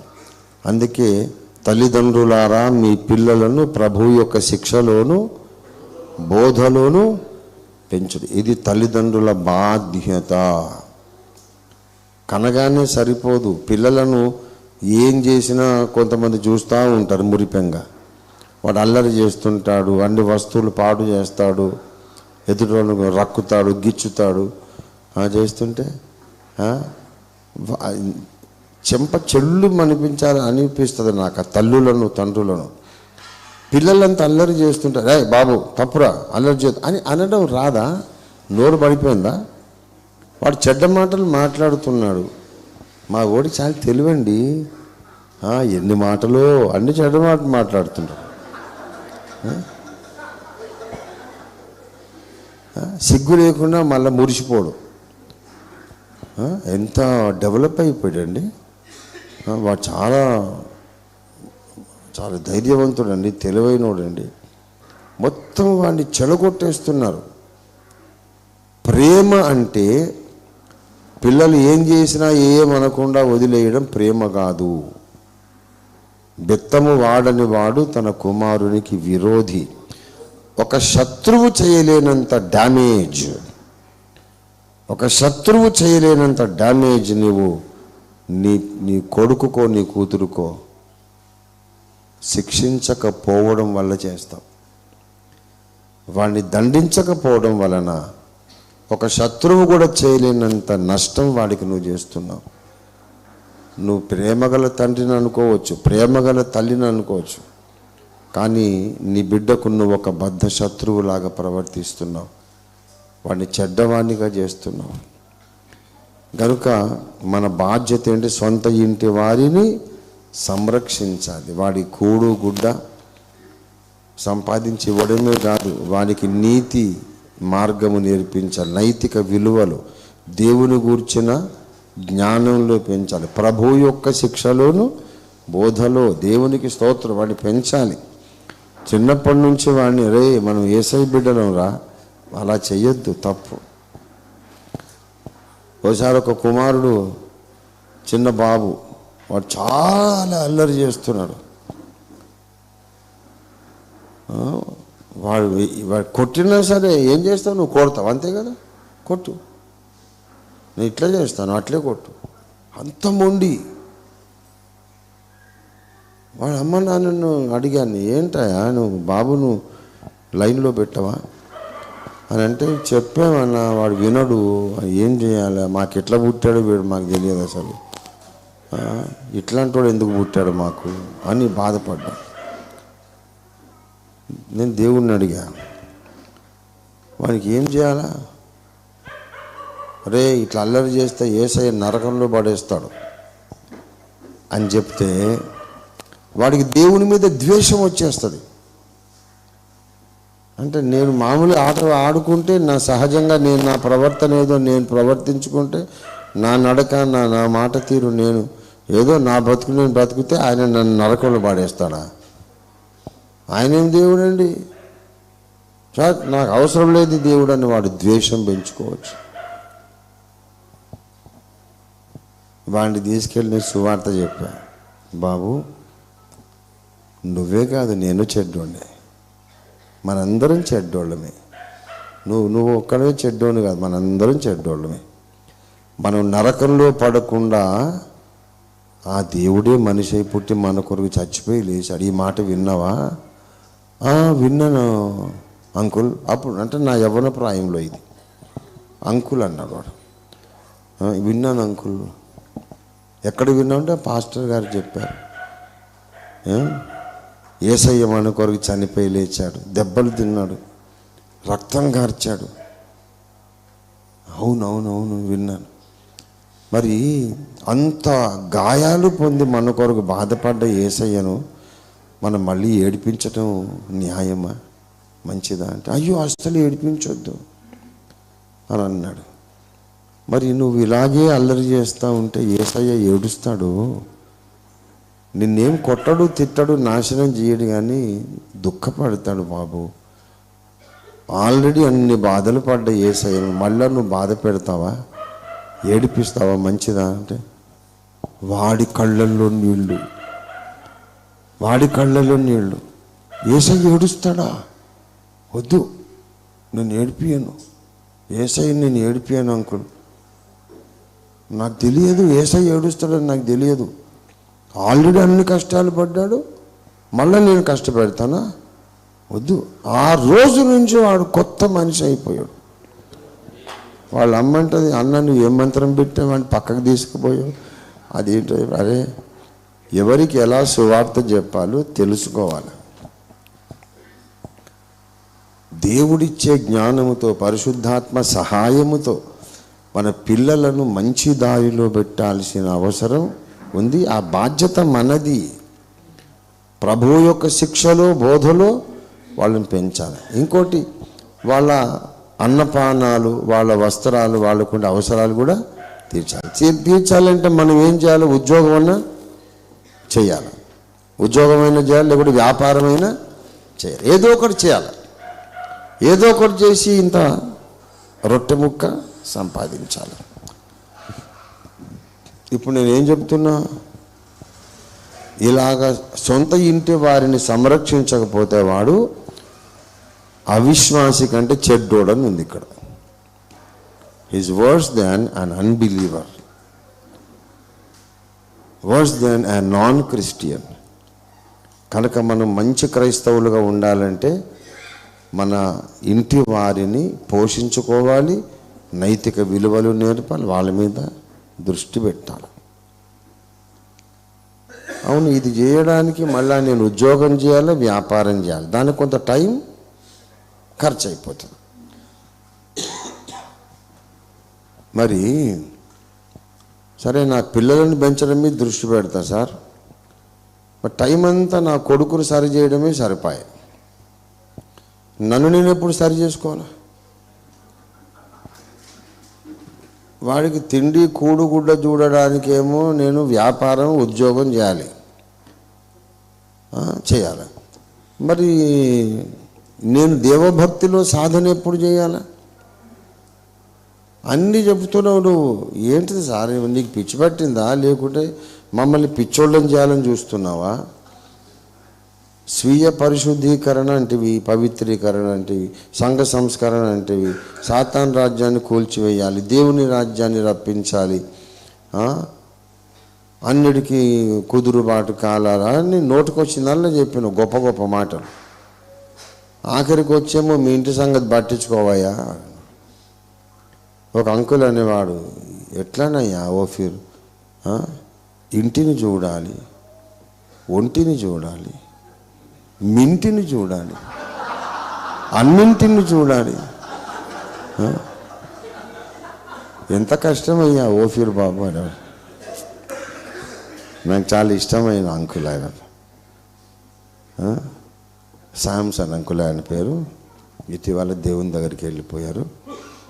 ఇంటిని చూడాలి, ఒంటిని చూడాలి, మింటిని కూడా చూడాలి, అన్నింటిని చూడాలి.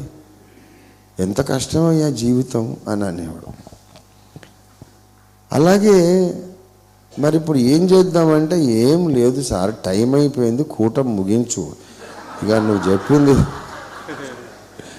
చెప్పింది చాలే, నీ తెలివి. అసలు సాధ్యము కానటువంటి విషయాలన్నీ చెప్పి ఏందిరా బతకనేర్చింది మీరు బోధకులు.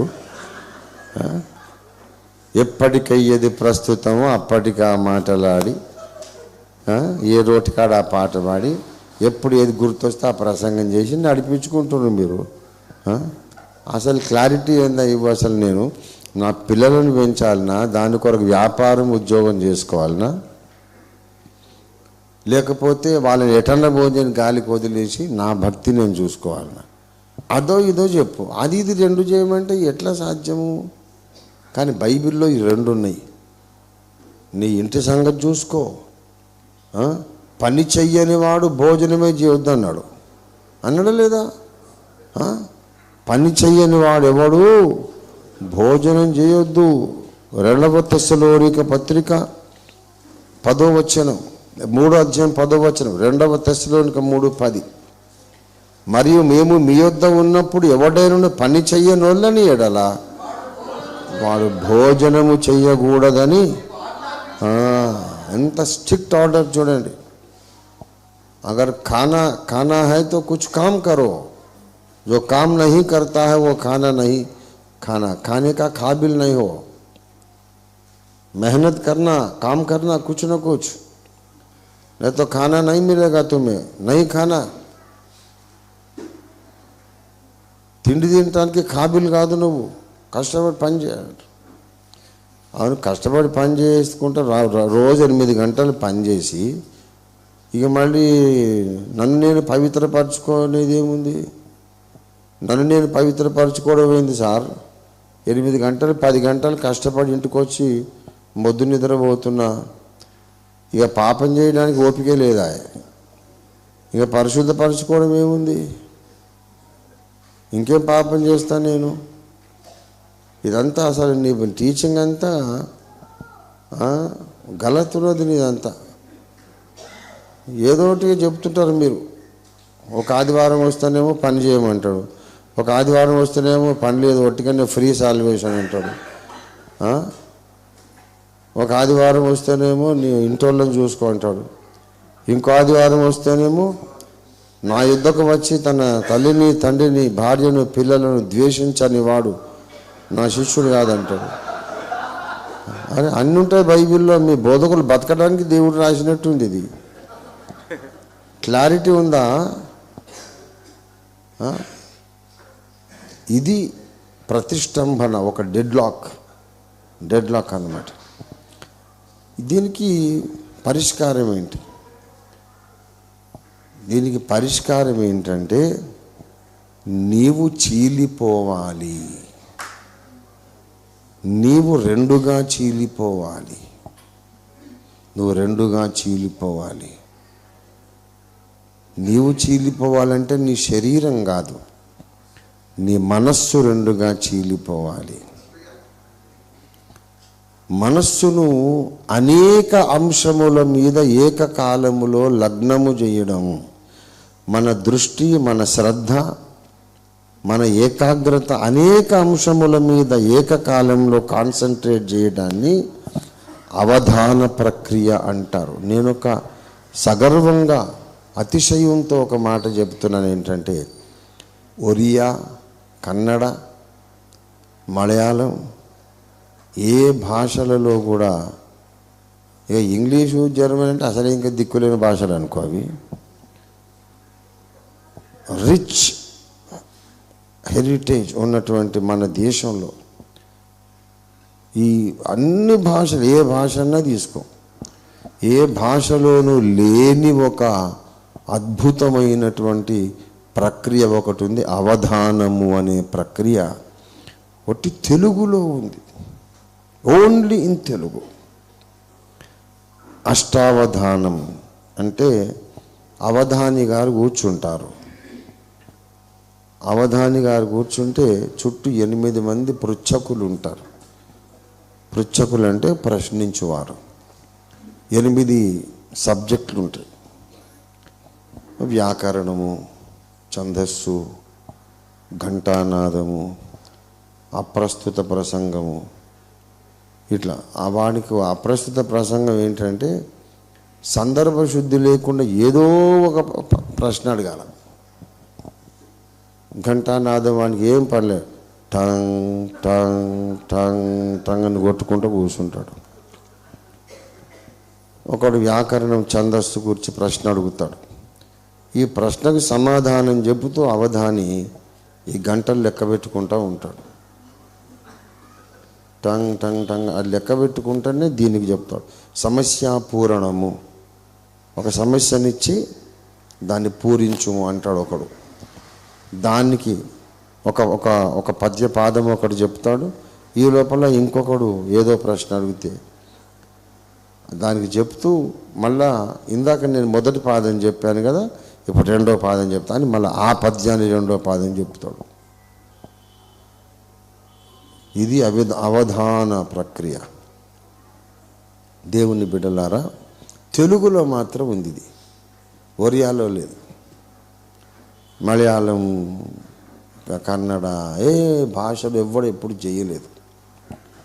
సంస్కృత, ఆంధ్ర భాషలలో మాత్రమే సాధ్యమైన మహా ఉన్నతమైనటువంటి విద్వజ్జన ప్రక్రియ ఇది. చాలా మహాపండితులైన వారు మనకు తెలుగులో ఉన్నారు. అందుకని నేను తెలుగోడినై పుట్టినందుకు ఎప్పుడు గర్విస్తుంటాను. నేను ఎన్నోసార్లు చెప్పా, మనకు పునర్జన్మలు అనేవి లేవు. కానీ దేవుడు మళ్ళీ అడిగాడు అనుకో, ఒక పాయింట్ ఎంఫసైజ్ కొరకు చెప్తున్నాను నేను. రే రంజిత్, మళ్ళీ పుట్టనిస్తాను రా నిన్ను భూమి మీద. ఎక్కడ పుడతావంటే అదే తెలుగు నేల మీద అదే వరంగల్లో పుట్టించు ప్రభు అని అడుగుతాను. అంత శ్రేష్టమైనది మన తెలుగు నేల, తెలుగు గడ్డ, తెలుగు భాష, తెలుగు సంస్కృతి. మనం మామూలు వాళ్ళం కాదు. తెలుగును ప్రేమించండి. తెలుగు మన కన్న తల్లి కంటే ఎక్కువ. మరి మంచిది. ఈ అవధాన ప్రక్రియ ఇప్పుడు నేను చెబుతున్నా, ఇది ఒక ఇంగ్లీష్ వాడికి ఎట్లా అర్థమవుతుంది, బ్రిటిష్కి ఎట్లా అర్థమవుతుంది? తెలుగు అండి కాబట్టి నాకు అర్థమైంది అవధాన ప్రక్రియ ఇక్కడ ఉంది. ఈ ఈ సమస్య పూరణం చేసే లోపల వాడు టాంగ్ టాంగ్ టాంగ్ అని కొడుతుంటాడు కదా, వాడు తన మానాన్ని తాను కొట్టుకుంటుంటాడు. సడన్గా వచ్చి అడుగుతాడు, ఇంతసేపు ఎన్ని గంటలు కొట్టని చెప్పు సార్ అంటాడు. ఈయన బుర్రక ఏమో ఇక్కడ పద్యాన్ని పూరించటంలో ఎంగేజ్ అయ్యి ఉంది, అయినా టక్కున చెప్తాడు, ఇప్పుడు 132 గంటలు అయినాయి బాబు, లెక్కేసుకొని చూసుకుంటాడు. కరెక్ట్. అంత మానసిక ఏమంటారు జ్ఞాన పరిపక్వత, ధారణ శక్తి ఉంటుంది వాళ్ళకు. అది మామూలు మనుషులు చేసేది కాదు. 8 మంది చుట్టూ కూర్చుంటారు, ఆ 8 మందికి న్యాయం చేయాలి. ఇది ఘంటానాదం చేస్తూ ఆడేమో ఇంకొకడేమో వ్యాకరణం అడుగుతాడు, ఇంకేదో ఛందస్సు అంటాడు, సమస్యాపూరణం అంటాడు, ఘంటానాదము, అప్రస్తుత ప్రసంగం. అప్రస్తుత ప్రసంగం అసలు ఇప్పుడు నడుస్తున్న సబ్జెక్టులకు దేనికి సంబంధమే లేకుండా ఏదో చెబుతాడు. రష్యా అధ్యక్షుడు వాళ్ళ తాత పేరు ఏంది సార్ ఏదో అంటాడు, ఓ పిచ్చి ప్రశ్న. అంటే అదే కాదు, అట్లాగా ఏదో ఒక సంబంధం లేని ప్రశ్న, దానికి కూడా సమాధానం చెప్పాలి. చెబుతూ మళ్ళీ గంటల లెక్క మర్చిపోవద్దు. 8 అంశాల మీద, 8 మంది పృచ్ఛకుల మీద దృష్టి పెట్టాలి. ఇది అష్టావధానం. శతావధానం అనుకోండి, శతావధానం అంటే 100 మంది ఉంటారు చుట్టూ, ఏమండి. సహస్రావధానం అంటే 1000 మంది కూర్చుంటారు. వాళ్ళని ఏమంటారంటే సహస్రావధాని అంటారు. అష్టావధాని, శతావధాని అంటే 100 మందికి జవాబు ఇచ్చేవాడు. సహస్రావధాని అంటే 1000 మందికి. మరి గురుపాదులు గరికపాటి నరసింహారావు గారు సహస్రావధాని. ఆయనను అడ్డగోలుగా మాట్లాడుతున్నారు పిచ్చిమోకాలు, ఆయన కాళ్ళు వేసుకోవడానికి సరిపోరు. ఏమీ అసలు తోక తొండం ఏం తెలీదు, నాకు తెలీదు. అవధాన ప్రక్రియ నాకు రాదు, అంత భాష, అంత పాండిత్యం అంత నాకు లేదు, అంత ప్రజ్ఞ లేదు. కానీ ఉన్నోడు నేను గౌరవించాలా లేదా? ఇప్పుడు నాకు రాదండి, చేత కాదు. దేవుడు ఎవరికి అట్లాంటి జ్ఞానం ఇచ్చాడు, వాళ్ళని ఘనపరచాలి వద్దా? అది సంస్కారం కదా. నేను వారిని గౌరవిస్తాను.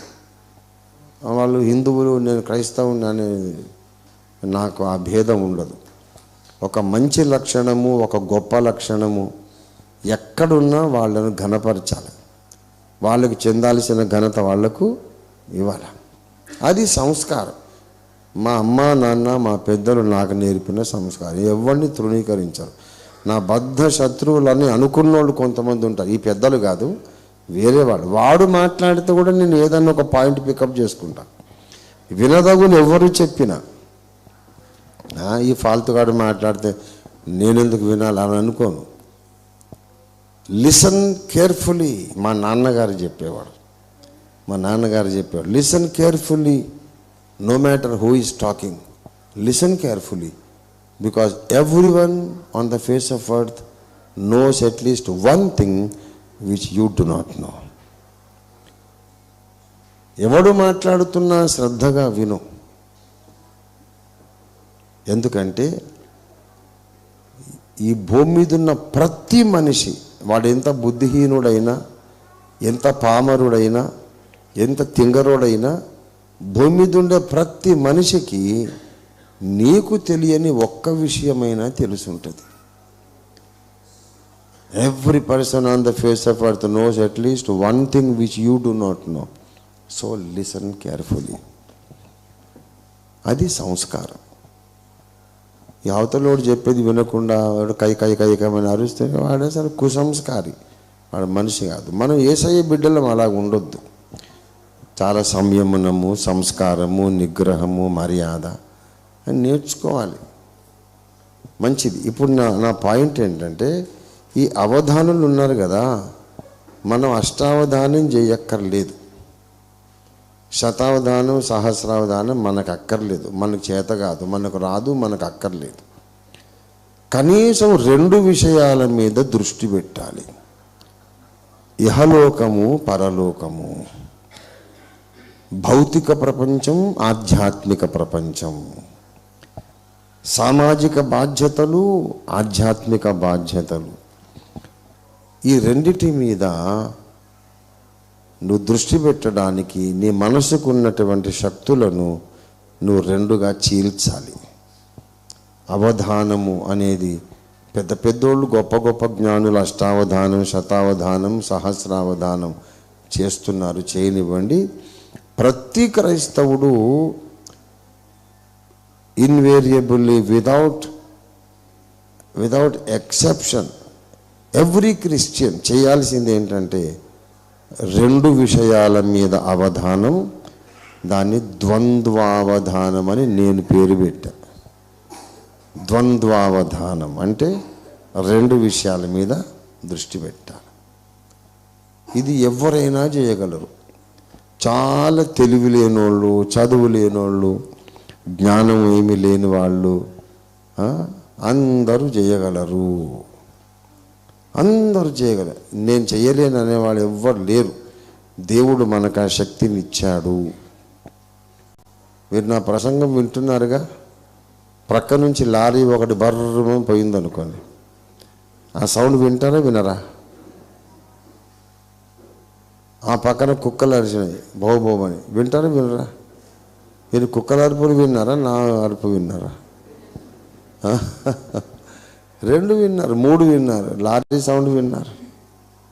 ఆ కుక్కల అరుపులు విని, లారీ సౌండ్ విని, అవతల ఇంకొక మంచి పాట వేసాడు అనుకోండి రికార్డ్, అరే నా ఫేవరెట్ సాంగ్ అనుకోరా? ఒక్కసారి అటు దృష్టి పోయి వచ్చినంత మాత్రాన ప్రసంగం మీకు కంటిన్యూటీ పోదు, అది నడుస్తూనే ఉంటుంది ఆ ఛానల్. ఏకకాలములో అనేక అంశాల మీద దృష్టి నిలుపుట దేవుడు ప్రతి మనిషి మస్తిష్కానికి, ప్రతి మనిషి బ్రెయిన్కు ఇచ్చిన ఒక విశేషమైన శక్తి దేవుడు ఎవ్రీ హ్యూమన్ బీయింగ్కి ఇచ్చాడు. దాన్ని మనం క్రైస్తవ జీవితంలో వాడుకోవాలి. ఏమండి, నువ్వు 2గా చీలిపోవాలి. విసుగక నిత్యము ప్రార్థన చేయమన్నాడు. అన్నాడా లేదా? అన్నాడా? ఎడతెగకుండా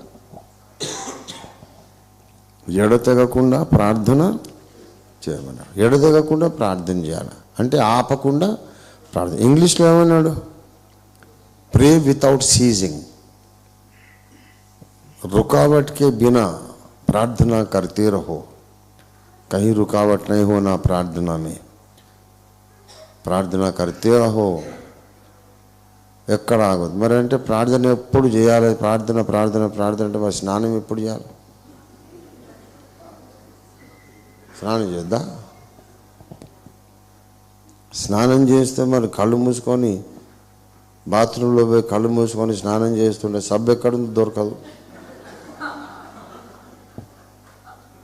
కళ్ళు మూసుకొని ప్రార్థన చేస్తుంటే సబ్బు కోసం తడుగుతుంటే అది జారి టాయిలెట్లో దాంట్లో పడిపోతుంది.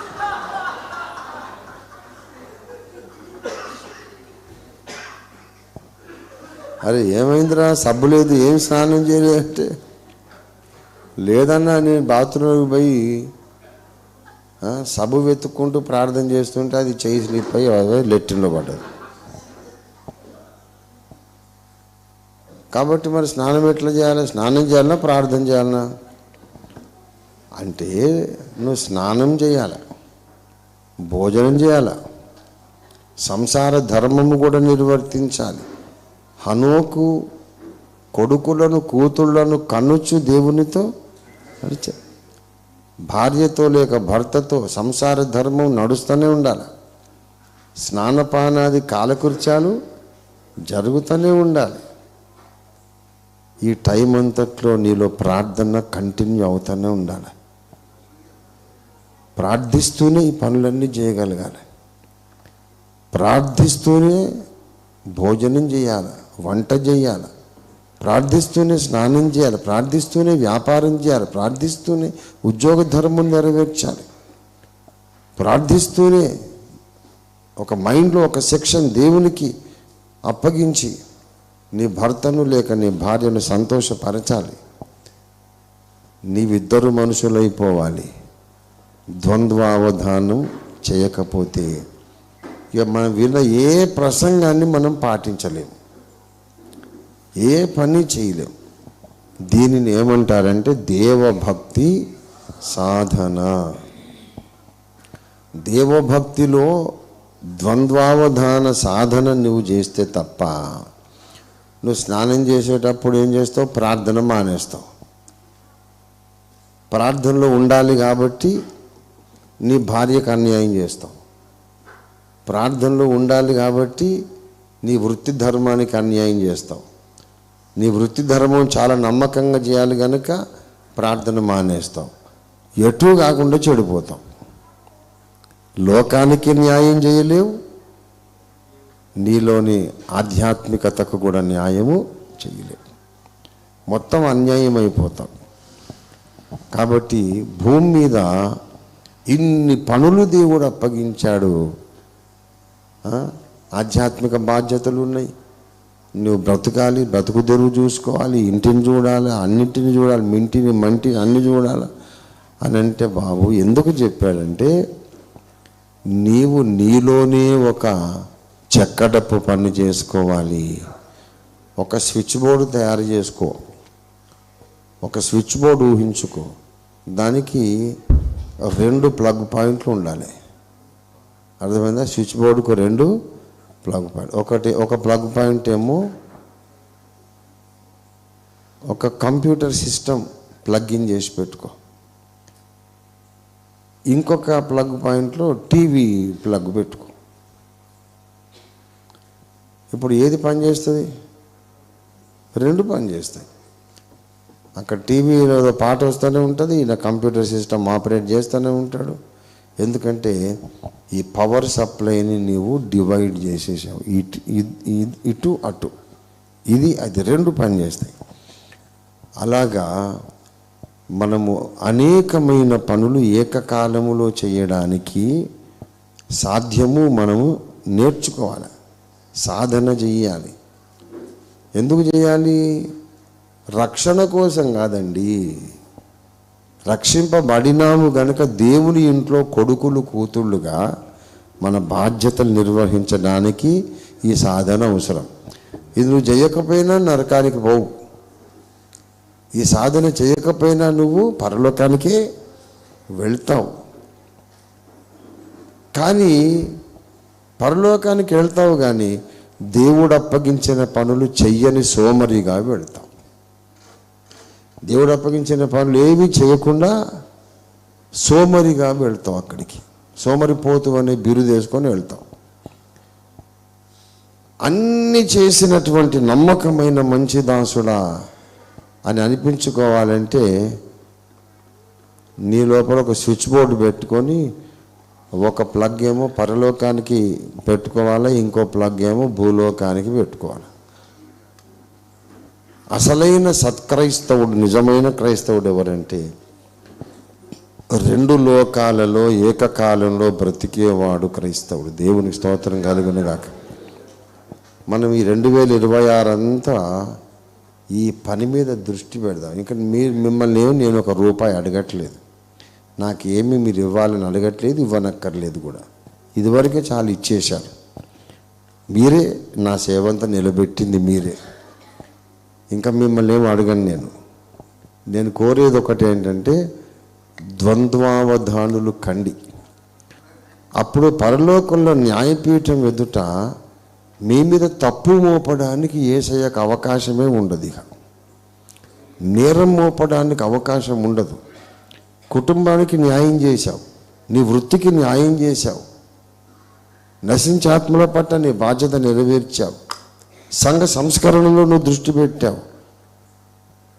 కొంతమంది వచ్చి అడుగుతారు, తమ్మి ఇల్లు పనులు ఎట్లా చేసినవరా అని అంటే, నేను ఒక్కడిని కాదు ద్వంద్వావధానిని.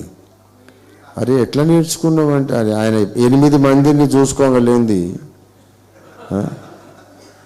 తెలంగాణ భాషలో ఇంకొక 100 మందిని అరుచుకోగలేంది. నేను రెండింటిని అరుచుకోలేనా అన్న?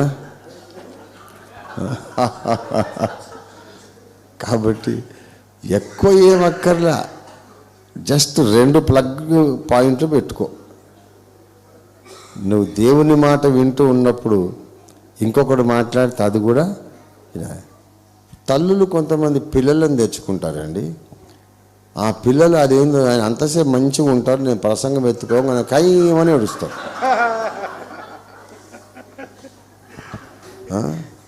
అంతసేపు ఏమన్నారు, బాగానే ఉంటారు, ప్రసంగం ఎత్తుకొని కయ్యమని. అప్పుడు ఆ తల్లులు ఏం చేస్తారంటే బిడ్డలను సముదాయించుకుంటా వాక్యం వింటారు. ఇప్పుడు పిల్లలను చూసుకుంటున్నారా, వాక్యం వింటున్నారా? వాళ్ళు 2 చేస్తున్నారు. మరి ద్వంద్వావధానులా కాదా? It is a normal activity, mental activity for every human being. మనం ఇది భక్తి మీద పెడదాం. మనం ఇట్లాంటి సాధన చేసి దేవుడు అప్పగించిన సకల కార్యక్రమాలు నెరవేర్చిన పరిపూర్ణ క్రైస్తవులుగా కడబూర ధ్వనించినప్పుడు ఎత్తబడదాం. నేను చేసేది అదే, నా శిష్యులకు నేర్పేది అదే. నేను ద్వంద్వావధానిని. నేను ఇప్పుడు మీతో మాట్లాడుతూ ఉన్నాను కదా, ఈ లోకడు కూడా ఈ విషయాలు చెప్పాను, కానీ ఇవాళ మళ్ళీ చెప్పమని దేవుడు నాకు జ్ఞాపకం చేస్తే నేను చెప్తున్నా. ఇంకా కొంతమందికి ఇది అవసరం, ఈ టీచింగ్. కాబట్టి ఇంతకుముందు కూడా చెప్పా. నేను ఇప్పుడు మీతో మాట్లాడుతున్నానా, ప్రసంగం చేస్తున్నానా? నాలో ఒక సెక్షను విశ్వ చరిత్ర నేను 2 చాప్టర్లు రాసి మానేశా. 3rd చాప్టర్ ఎలా రాయాలనే సంగతి ఆలోచిస్తున్నాను నేను. అది నడుస్తూనే ఉంది, ఇక్కడ ప్రసంగం నడుస్తూనే ఉంది. అలాగా అయితేనే మనము దేవుడు అప్పగించిన అన్ని పనులు చేయాలి. ఆఖరి మాట చెబుతున్నా, చిన్న సలహా. ఇలాంటి ద్వంద్వావధానము మనం సాధన చేయాలంటే నీ జీవితంలో అనవసరమైన యాక్టివిటీస్ను మానుకోవాలి. ఎక్స్ట్రాలు ఉంటాయి చాలా మనకు, ఆ ఎక్స్ట్రా యాక్టివిటీస్ అన్నీ మానుకోవాలి. అత్యవసరమైనవి తప్ప మిగతావి వదిలే. ఈ లోకంలో మనకు అవసరం లేనివి ఎన్నో ఉంటాయి, అవన్నీ మనం పట్టించుకోవద్దు. దుష్టుడు ఏం చేస్తాడంటే నీకు అవసరం లేని వాటి మీదకి నీ కాన్సన్ట్రేషన్ అట్రాక్ట్ చేస్తాడు. అందుకే వ్యర్థమైన వాటిని చూడకుండా నా కన్నులు త్రిప్పివేయము.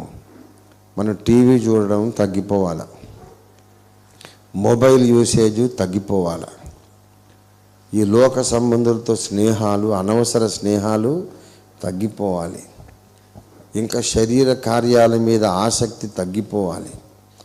అనేకమైన భారాలు ఏమండి, ప్రతి భారమును సులువుగా చిక్కులబెట్టు, ప్రతి పాపమును విడిచిపెట్టి యేసు వైపు చూడాలి. భారము, వెయిట్ అనేది అది పాపము కాదు. పాపం వదిలేయమన్నాడు, సులువుగా చిక్కులు పెట్టే పాపం వదిలేమన్నాడు, ప్రతి భారము కూడా అన్నాడు.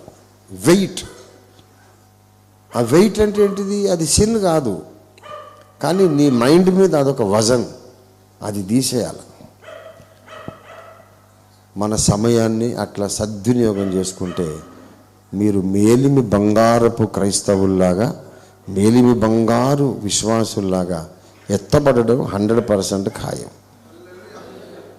స్వచ్ఛమైన హృదయంతో, చిత్తశుద్ధితో మనం ఇట్లాంటి సాధన మనం చేసి మళ్ళా వచ్చే సంవత్సరం జనవరి 14, 13 వచ్చినప్పటికీ ఇప్పుడున్న దానికంటే ఇంకొక లెవెల్లో మనం ఉండాలి. దేవునికి స్తోత్రం కలుగునుగాక. దేవుడి వాక్యము మన వినికిడిలో ఆశీర్వదించునుగాక. ప్రార్థన చేసుకుందాం. స్తోత్రమునైన హల్లెలూయా. స్తోత్రం. ప్రేమ కలిగిన మిక్కిలి దయామయుడమైన మా పరిశుద్ధ పరమ తండ్రి, పరమ రాజా, విశ్వరాజా, మా హృదయ రాజా, నీకు స్తోత్రములు చెల్లిస్తున్నాము. తెలుగువారుగా మమ్మల్ని పుట్టించినందుకు నీకు స్తోత్రమయ్యా. ఈ అవధాన ప్రక్రియ అనేది తెలుగు భాష, ఆంధ్ర భాషకే మీరు అనుగ్రహించిన గొప్ప వరముగా ఉన్నందున నీకు వందనాలు చెల్లిస్తున్నాం. ఈ అవధాన ప్రక్రియ చేసే వారిని ఆదర్శంగా తీసుకొని కనీసం 2 వేరు అంశాల మీద ఏకకాలంలో దృష్టి పెట్టాలి అనే స్ఫూర్తిని మాకు ఇచ్చినందుకు నీకు స్తోత్రం. మేమందరము నీవు అప్పగించిన ఆధ్యాత్మిక బాధ్యతలను నెరవేరుస్తూ ఈ లోకంలో మాకున్న పనులను కూడా మేము నెరవేరుస్తూ ఏదీ మానకుండా అన్నీ జరిగిస్తూ కడబోర ధ్వనించినప్పుడు మేము ఎత్తబడి బలా నమ్మకమైన మంచి దాసుడా అనిపించుకునే శ్రేష్టమైన అవకాశము, అటువంటి శక్తి, కృప, సాధన, సామర్థ్యం మాకందరికీ దయచేయమని యేసు పరిశుద్ధ నామములో స్తుతించి ప్రార్థిస్తున్నాం తండ్రి. ఆమేన్. మన తండ్రి అయిన దేవాది దేవుని శాశ్వత ప్రేమయు, సర్వ జగద్రక్షకుడైన విశ్వ విమోచకుడైన యేసుక్రీస్తునాథుని అనంత కృపయు, సత్య స్వరూపియు, సర్వసత్యాన్ని మనకు బయలుపరచడానికి దిగి వచ్చిన పరిశుద్ధాత్మ దేవుని యొక్క వ్యక్తిగత సహవాసం, నిరంతర సహవాసం, మనోహర సహవాసము, పరిశుద్ధాత్మ దేవుడు అందించే సత్య ప్రత్యక్షత మనకందరకు సదాకాలము తోడై ఉండి ప్రతి ఒక్కరిని ద్వంద్వావధానులుగా సిద్ధపరచునుగాక. ఆమేన్, ఆమేన్, ఆమేన్. యేసు రక్తమునకే జయ. Thank you Lord Jesus. అందరికీ వందనాలు. అరగంట మాట్లాడుతానన్నాను. అందరూ గడియార